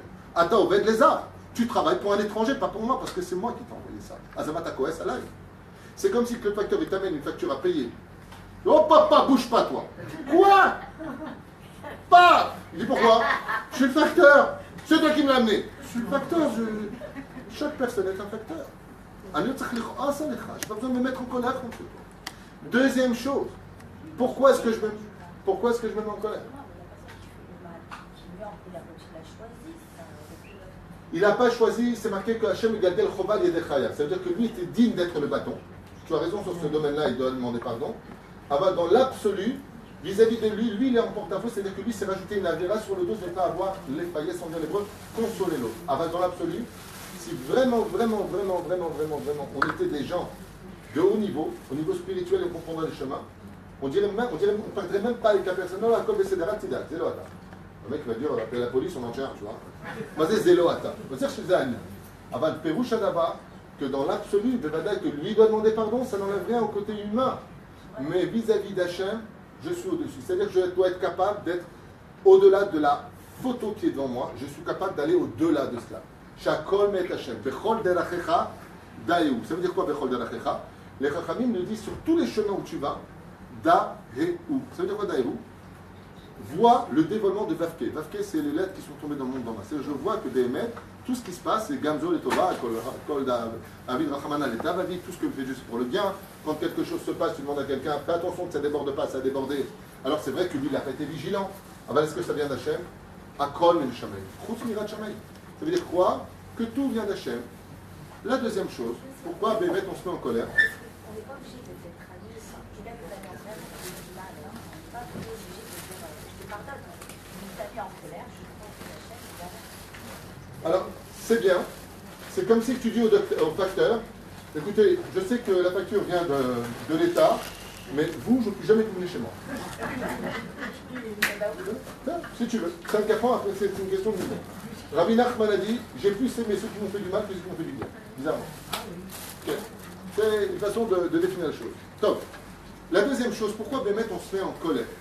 Et là, par contre, ça touche le summum de l'orgueil. C'est la raison essentielle, psychologiquement parlant, pour laquelle... Ah, je finis, mais je suis en plein milieu du cours. Ah ouais. Psychologiquement parlant, je veux dire pourquoi. Et là, ce que vous allez entendre est extrêmement grave, mais c'est la raison essentielle pour laquelle on se met en colère. À la limite, si vous retenez tout ce que je vais vous dire maintenant, vous avez gagné quelque chose d'énorme en sortant de ce bête midrash. Énorme. Quand on se met en colère, c'est qu'on estime que Dieu ne fait pas ce qu'il faut faire, que nous, on sait mieux faire que les autres. Je m'explique. Qu'est-ce qui nous met en colère? Quand les choses ne se passent pas comme nous, on voudrait qu'elles se passent. Je répète. Qu'est-ce qui nous met en colère? C'est là. Juste, je finis au moins ma phrase. Bien. Qu'est-ce qui nous met en colère, nous, en général?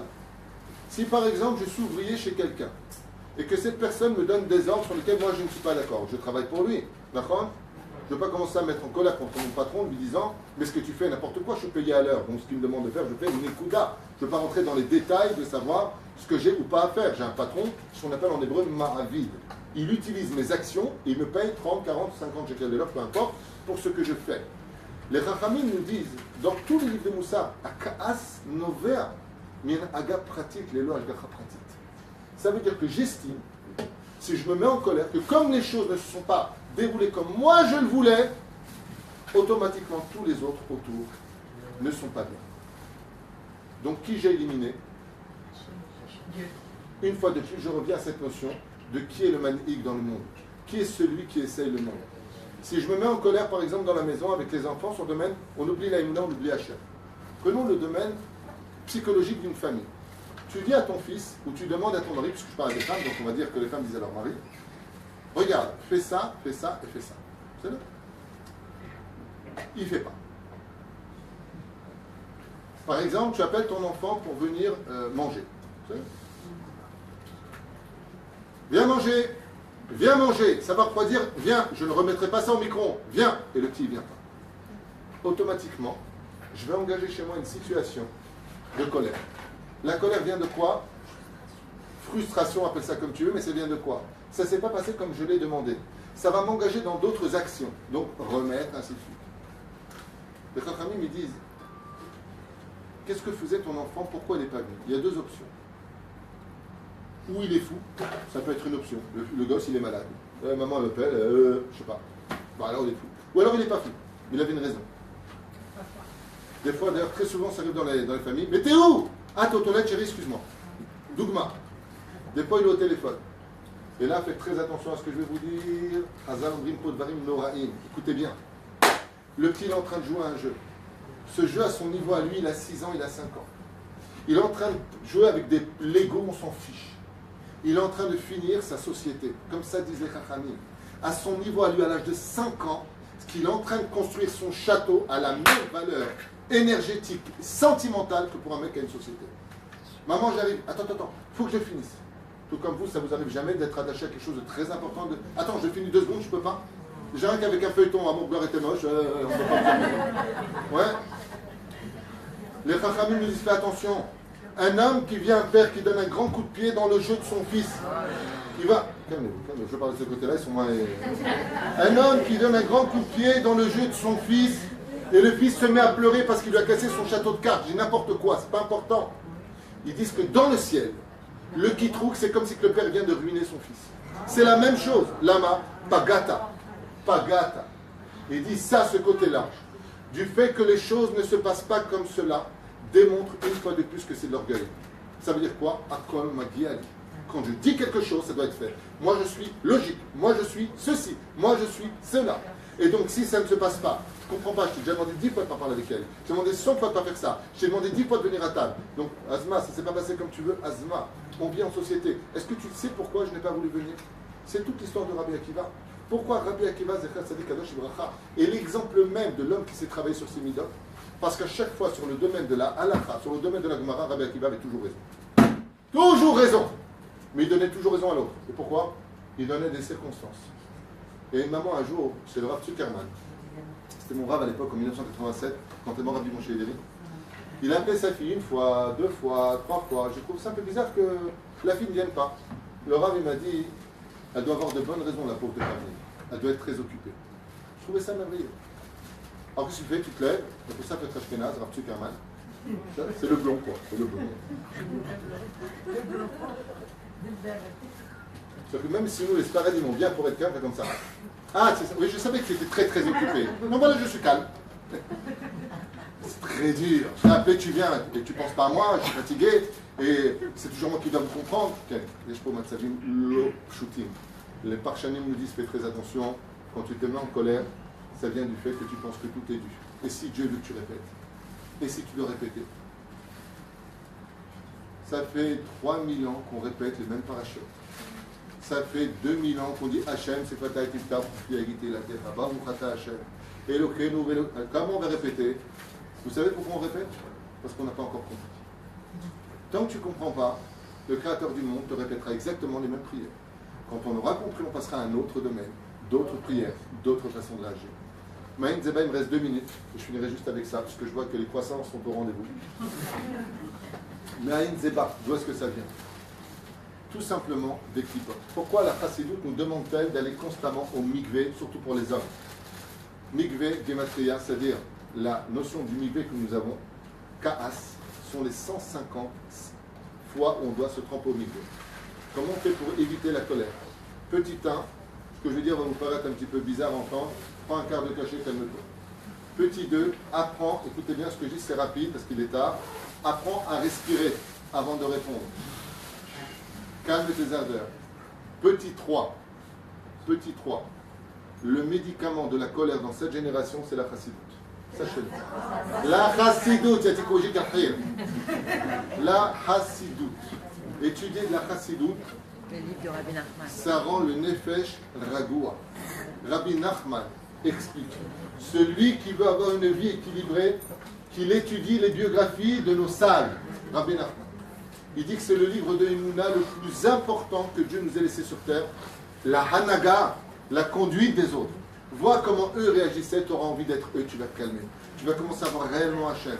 Combien de choses leur sont arrivées, combien ils sont restés calmes, combien ils ont vu les choses du bon côté, et combien ils ont pu vivre très longtemps sans jamais avoir blessé qui que ce soit. La 4e chose, travaille ton orgueil. Il y a une personne un jour qui a réussi à calmer son orgueil comment? Rabbi Eliyahu Louplan, Shalom raconte comme ça qu'il avait l'habitude d'emmener les orgueilleux à l'hôpital. Les gens qui étaient orgueilleux étaient Kaïsanim. Alors il les emmenait à l'hôpital et là-bas, alors on voyait des gens qui avaient la maladie, des gens qui avaient le pied coupé, des gens qui respiraient avec un tuyau dans la gorge, des gens. Quand ils arrivaient devant le miroir, il leur disait, Rabbi Louplan lui disait, Echata Margish, baissez la tête. Alors, tirez ma là. Eux, ils ont des raisons de se mettre en colère. Toi, tu as une raison. Et les personnes, baisser la tête et partir. Ça veut dire qu'on a de l'orgueil en nous. Il faut calmer cet orgueil. Comment est-ce qu'on fait pour cela? Rabbi Nachman, il dit, d'abord, Davarishon, Tzrak. Première chose, souris. Souris. Tu peux très bien dire à ton mari, tu es hyper en colère. Mon soeur, je vais te tuer. Sympa. Tu lui as dit avec le sourire, mais qui va crever avec le sourire. C'est bien, c'est super. Voilà. Aval Sheye Roga. Une maison où la colère persiste, la Shekhinah fuit. Il n'y a pas Dieu là-bas. D'où est-ce que ça vient? Florent, je finis. Des clipotes. Non, mais alors ça maintenant, va encore 10 minutes. Hein. Alors pourquoi tu me dis...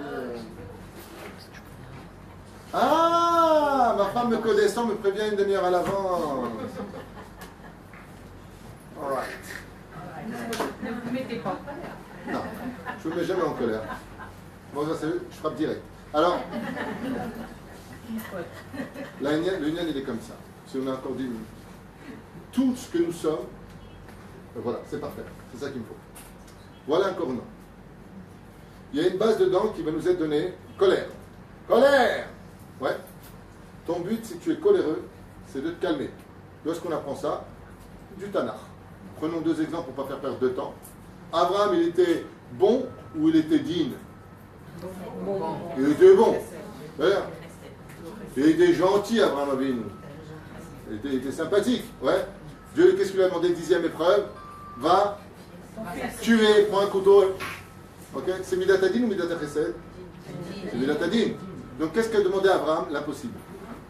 Il a demandé à Abraham, qui Midatachesed, de devenir l'opposé de ce qu'il est. Je ne peux pas. Moi, je suis un homme de chesed. Moi, je ne sais pas faire de mal. Ouais.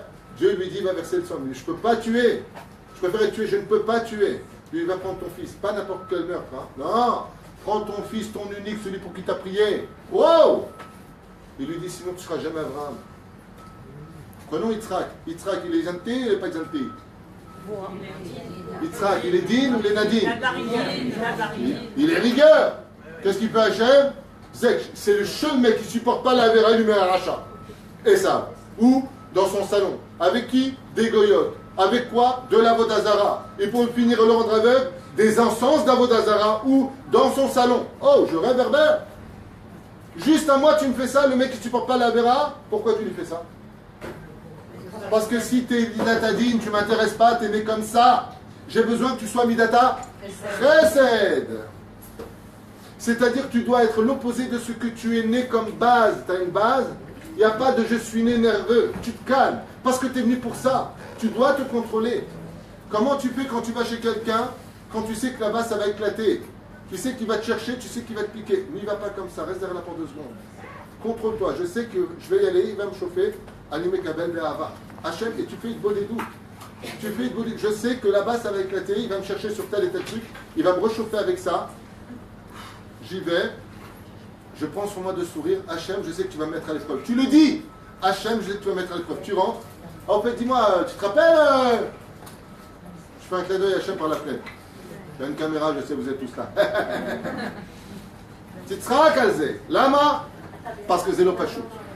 Zélo Pachout. C'est pas simple. Avant, il faut t'y préparer. La reine, comment est-ce qu'on fait pour ne pas rajouter? L'homme est-il né bon ou mauvais depuis sa conception? Takshibu est-elle? C'est très simple. Vous voyez, ça, c'est un corps humain qui vient. Si je commence à observer des gens qui ne se comportent pas bien, je vais prendre leurs clipotes et je vais les mettre à l'intérieur. Si je suis assis dans un café toute la journée à boire des cafés en train de parler de oui, il a grossi, il a maigri, tu n'es pas automatiquement, toute l'atmosphère qui pue de cette situation pénètre mon être. Et c'est comme ce que j'expliquais hier matin, c'est de l'énergie négative. Et l'énergie négative est un aimant. Et qu'est-ce qu'elle amène? Les énergies négatives. Qui rentre dans la yeshiva? Ceux qui veulent étudier la Torah. Qui rentre dans les boîtes de nuit? Ceux qui veulent draguer des filles. C'est pareil dans le corps humain. Quand je rentre des clipotes et que je regarde des choses interdites, que je fréquente des gens qui sont de mauvais augure, quand l'œil il est mauvais, quand il y a de l'orgueil et que je suis près d'eux, ou que je me comporte près d'eux, je vais rentrer dans ce que je suis en base, 1 tonne de clipotes. Et donc, quand maintenant on va me dire un mot de travers, Nigmar Asipour, c'est pas que je ne me contrôle pas, c'est que je suis bourré de clipotes. Donc il va falloir que je tue ces clipotes. Je retourne dans le mikvé. Je suis dans une situation où je suis obligé de renaître de nouveau pour que ces clipotes se noient à l'intérieur du seul endroit où il n'y a pas de roi, il n'y a pas d'air dans l'eau. C'est ce qu'on appelle le mikvé de l'homme. Mais la reine et Chachamim nous disent combien il est important d'aller tous les jours au mikvé parce que le tikkun du kaas, le tikkun de la colère, c'est d'aller au mikvé. Pour les femmes. Parce que tu as dit c'est plus les femmes qui sont en colère. Le tikkun pour les hommes d'aller au mikvé, dit Rabbi Nachman, c'est le mikvé, keikaron. Pour les femmes, le tikkun, c'est très compliqué, je vous dis la vérité, parce que pour une femme en colère, le tikkun est beaucoup plus dur que pour un homme en colère. C'est beaucoup plus difficile. C'est quoi? Pour les femmes, je vous le dis et je vous le répète, mais Prinati, il y a la notion de faire du sport. La deuxième chose que je vais vous dire qui n'est pas très gentil à apprendre, si j'étais devant les hommes, j'aurais dit à l'aise, mais là je suis face à des femmes, c'est que vous avez la force. Je dis la vérité, c'est pas méchant ce que je dis, mais laissez vos enfants 1 heure avec vos maris à la maison. Vous n'avez pas le temps d'arriver au supermarché, que t'en es où? Vous avez une force, c'est pas méchant, je ne me débarrasse pas de la réponse. Alors, sachez que vous, mesdames, BMF, vous avez une force qui est beaucoup plus forte que nous. Si nous, on avait vos vies, on serait toute la journée en colère. Toute la journée. La reine, comme le dit la Gemara, c'est par le mérite des femmes qu'il y aura la Géoula. Maintenant, comment on fait? Je vous l'ai déjà dit tout à l'heure. Lire des biographies, si le temps s'y donne. Vous créez un univers, comme souvent je l'enseigne. Par exemple, quelqu'un qui était très très nerveux, je lui ai donné un conseil. Quelqu'un qui était très très très nerveuse, je lui ai donné une thérapie de peindre, faire des peintures. Et cette personne s'est mise à la peinture et grâce à Dieu, elle m'a dit en 1 mois, elle s'est complètement guérie de sa nervosité, elle exprime. Alors, je n'ai pas de médicament que ça et ça égale ça. C'est un travail d'une vie entière de calmer une colère. On a vu que ce grand sadique mort à 101 ans, il s'est mis en colère quand? La dernière année de sa vie. 100 ans, il n'a pas eu. Tac, le vendredi, juste avant Shabbat, dans un état de fatigue, il s'est mis en colère. Je ne pense pas qu'il y ait de remède, de recette. Je pense que c'est un travail de soi et qu'à chaque fois, il faut se remplir des nounas. Le fait, par exemple, maintenant, je vais vous dire quelque chose de bête, ok? Là, maintenant, si vous sortez de ce cours, quelqu'un ne vous mettra pas en colère, je vous l'affirme. Après ce cours-là, maintenant, vous allez descendre. Pendant toute la journée, vous êtes allez, vas-y, viens mettre en colère. Demain matin, c'est foutu. Lama, ça y est, on a dodo. Mais on est retombé dans un autre jour. Comment est-ce qu'on fait? On revient sur l'étude. On revient sur l'étude. D'ailleurs, regarde, j'ai fait un cours sur la colère il y a 3 ans. J'ai une personne très nerveuse qui regarde ce cours tous les jours. Et depuis, elle s'est calmée. C'est une personne qui m'a dit, Ami Kol Boker, je connais par cœur. Elle m'a dit, je connais tout votre cours. Il y a 3 ans, je l'ai fait. Sur la colère, je le connais par cœur. Et alors, elle m'a dit, Béhémet, ça me calme. À chaque fois, ça me donne la force de... Alors, il n'y a pas besoin de cours. Vous avez des cours du Rav Citruc, vous avez des cours du Rav Intel, des cours du Rav Intel, du Rav Ben Chitrit sur la colère, qui sont aussi en même temps très souriants. Mais ce qu'il y a de sûr et certain, c'est que quand une voiture veut voyager constamment, il faut aussi qu'elle retourne à la pompe à essence. Et je pense que c'est la réponse la plus valable. Dans le sens où si vraiment je veux calmer ma colère, j'ai intérêt à revenir sur les cours de la colère, de ses conséquences. Alors, puisqu'il me reste 10 minutes et que vous m'avez cherché, vous allez me trouver. Non. Voilà. Il restait... Omer Rabbeinu, les questions c'est pour la fin. J'avais été kaas de l'achmanout. Aïnou sheba lechlal kaas, lo yif'a de kaaso shumach zariut, car il faut savoir ici, dit Rabbi Nachman, que le but de notre existence est de casser notre colère, car la colère mène à la arzariut, c'est-à-dire la cruauté. Quand on devient coléreux, on en vient à maudire les autres, et on maudit souvent sa propre famille, et plus que ça, écoutez bien ce que dit Rabbeinu, c'est pas ce qu'il y a marqué ici, mais c'est ce qu'il veut expliquer. Davar, Nora, Ve'ayom. Qu'est-ce que disent les gens au sang chaud? Que je meurs à l'instant, si, sur la tête de mes enfants, sur la Torah d'Israël. Baba, t'es malade, tu viens de jurer sur la tête de tes enfants. Ne t'étonne pas qu'il y ait un problème à la tête de tes enfants dans 10, 20, 30, 40 ans. Même si c'est vrai. Même si c'est vrai. Même si c'est vrai. Lama.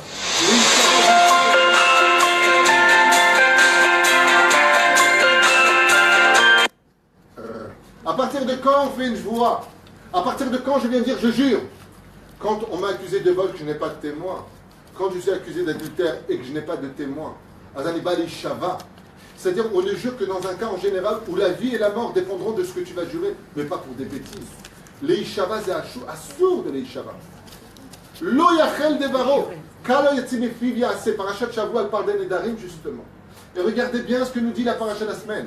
Quand est-ce qu'un homme il peut avoir la bracha que quand il bénit, ça se réalise? Quand il a une parole qui ne dit pas de chol. C'est-à-dire, lo yachel devaro. Yachel, ça veut dire, ne fais pas un hiloul de ta parole, ne parle pas pour rien dire. Mais en réalité, c'est du mot chol. Celui qui a la doucha dans la parole, tout ce qu'il dira s'accomplira. Mais quand tu viens sous l'effet de la colère, sur la Torah, je te quitte. Alors là, c'est fini. Et la femme, elle se met dans tous ses états. Et elle a pleuré sur la Torah, sur la vie de mes enfants. Mais c'est fini. Combien de choses on entend comme ça? Tu as juré. Tu as dit sur la Torah. Tu as juré sur tes enfants. Maintenant, le mec ou la femme, peu importe, le temps passe. On se calme. On va au restaurant. Et big bezo, takatam, takatam, big bezo, takatam, takatam. Seulement, j'ai juste une question. Les bombes atomiques que tu as lancées dans ta colère, elles sont où? Elle retombera ou dans ta vie, ou celle de tes enfants, ou celle d'après. Et après, les gens se posent la question, c'est pas une blague. Et après, les gens se posent la question, lama autant de malheur. Haïm de Mavet de Yad Alashon. La vie et la mort est dépendante de ta parole. Et si la parole a tellement de valeur parce qu'elle a créé le monde, imaginez combien la colère est reliée à la parole. Je ne sais pas si vous comprenez ce que je suis en train de vous dire. Imaginez un muet en colère. C'est une darquette. Comme les Français qui arrivent en Israël, quand ils se mettent en colère à la pompe à essence, j'ai vu ça, il m'a fait ma journée. Même Benny Hill n'aurait pas pu faire mieux. Et il m'a tué de rire. C'est un Français, il arrive comme ça, il se fâche avec le pompiste israélien, et il veut l'insulter. C'est moi, il ne parle pas l'hébreu. Allez. Je ne sais pas quoi dire, je ne sais pas comment on dit en hébreu, je ne sais pas comment dire. À ce moment-là, quand quelqu'un il protège sa parole, quand quelqu'un a la vraie valeur de la parole, la colère n'a pas d'emprise sur lui et la colère ne peut pas l'emmener à la destruction. Combien de fois sous l'effet de la colère on a humilié les autres? Combien de fois sous l'effet de la colère on a juré au nom de Dieu, de la Torah, de nos enfants, de nos parents, sur la tombe de nos parents qui se retournent à ce moment-là dans la tombe? Qu'est-ce qui provoque qu'on fait ça, la colère? Et après, qu'est-ce qui se passe? On n'a plus que le larme pour pleurer. On est malheureux et on s'en veut. À qui on en veut? Et on en veut à l'autre. Pourquoi tu m'as mis en colère? La réponse est pourquoi tu n'as pas réussi l'épreuve de la colère? Et c'est très dur. C'est très compliqué. Moi, je connais des rabbinim en yeshivot qui étaient très très nerveux. Chaque fois, et d'ailleurs ça se voyait parce qu'ils se prenaient toujours comme ça et ils serraient les poings. Et je les voyais comme ça. Qu'est-ce qu'ils faisaient dès qu'ils ne pouvaient pas se contenir avec les élèves? Ils sortaient de la classe. Ils allaient respirer. Top. Ils re-rentraient dans la classe. Top. Nous, yalla. Tu fais ta marotte, on recommence. Comme si il n'y a rien eu avant. C'est le contrôle. C'est sur ça que le monde tient. Si nous Bezrat Hashem, on arrive à nous se contrôler. Et que Dieu, si tu répètes 10 fois la même chose, est-ce que Dieu il le veut ou pas? Azashem Ani Yarzor, Zélo Pachout. Zélo Pachout. Quand tu viens, tu dis une chose à quelqu'un. Des fois, la vérité, dans les SMS, ce que je vous dis, c'est pas méchant. Par exemple, plutôt, je fais l'ascara de mon père quand je lui marque, je dis n'importe quoi, le 11 décembre. Ouais, mais pourquoi le 11 décembre si c'est machin, un truc chouette, on m'envoie un calendrier? Alors je lui dis, oui, j'ai fait le compte, ça tombe le 11 décembre parce que c'était un mois bissextile, donc j'explique à la personne. Oui, mais et sinon d'après, si c'est pas... Attends,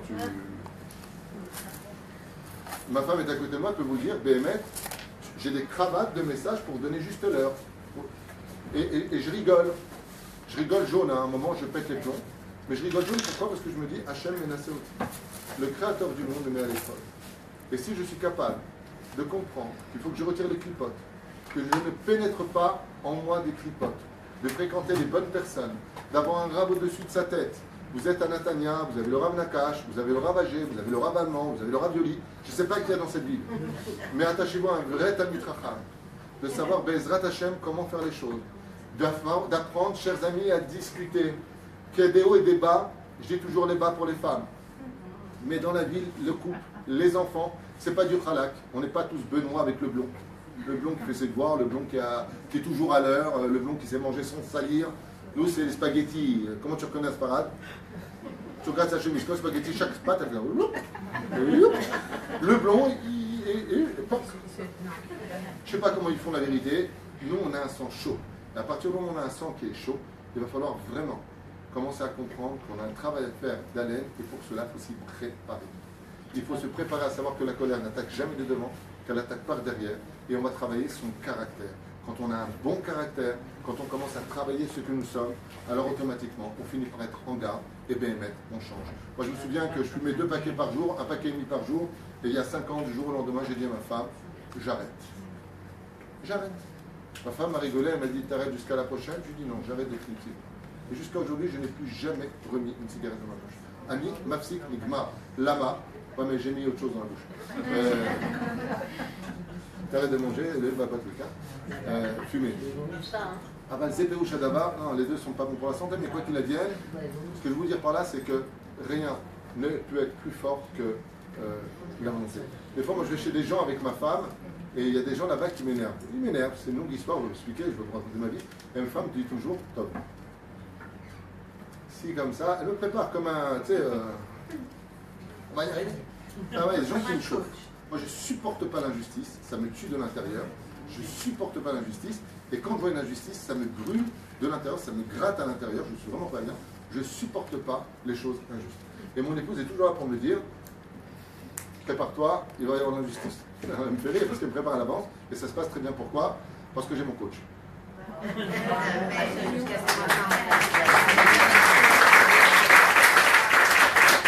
Très important de s'entraider. Ce que je vous dirais, je finirai juste avec cette parole.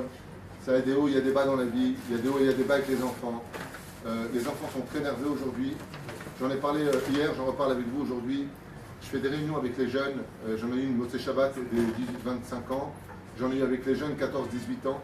Il n'y a pas de colère. Ils sont très nombreux au Bet Midrash, très nombreux. C'est un énorme succès. Et on a laissé le dialogue monter sur la colère.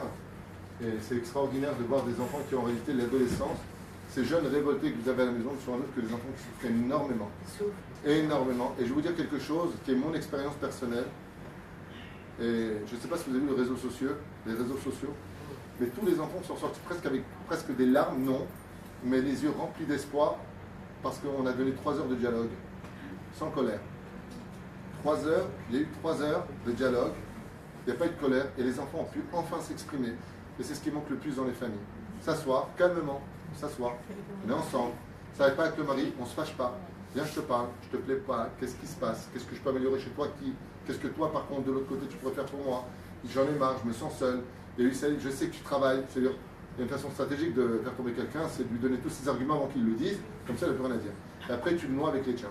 Bon, ça, ne répétez pas, ne filmez pas, c'est mieux. Le dialogue. Le dialogue est à la base de toute notre existence.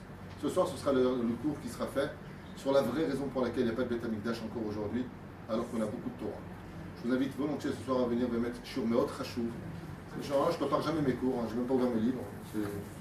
Mais ce soir, j'ai un petit peu préparé dans le sens où si on peut toucher du monde avec ce shiur, ça permettra de comprendre à quel degré on a intérêt à améliorer ce que Dieu attend de nous depuis plus de 2000 ans aujourd'hui. 20h15. 20h15. Sidi Fred. Non, ce soir, c'est un peu la suite de celui-là. C'est comme dans les feuilletons. C'est mixte. Voilà. Toda Rabba Laquette.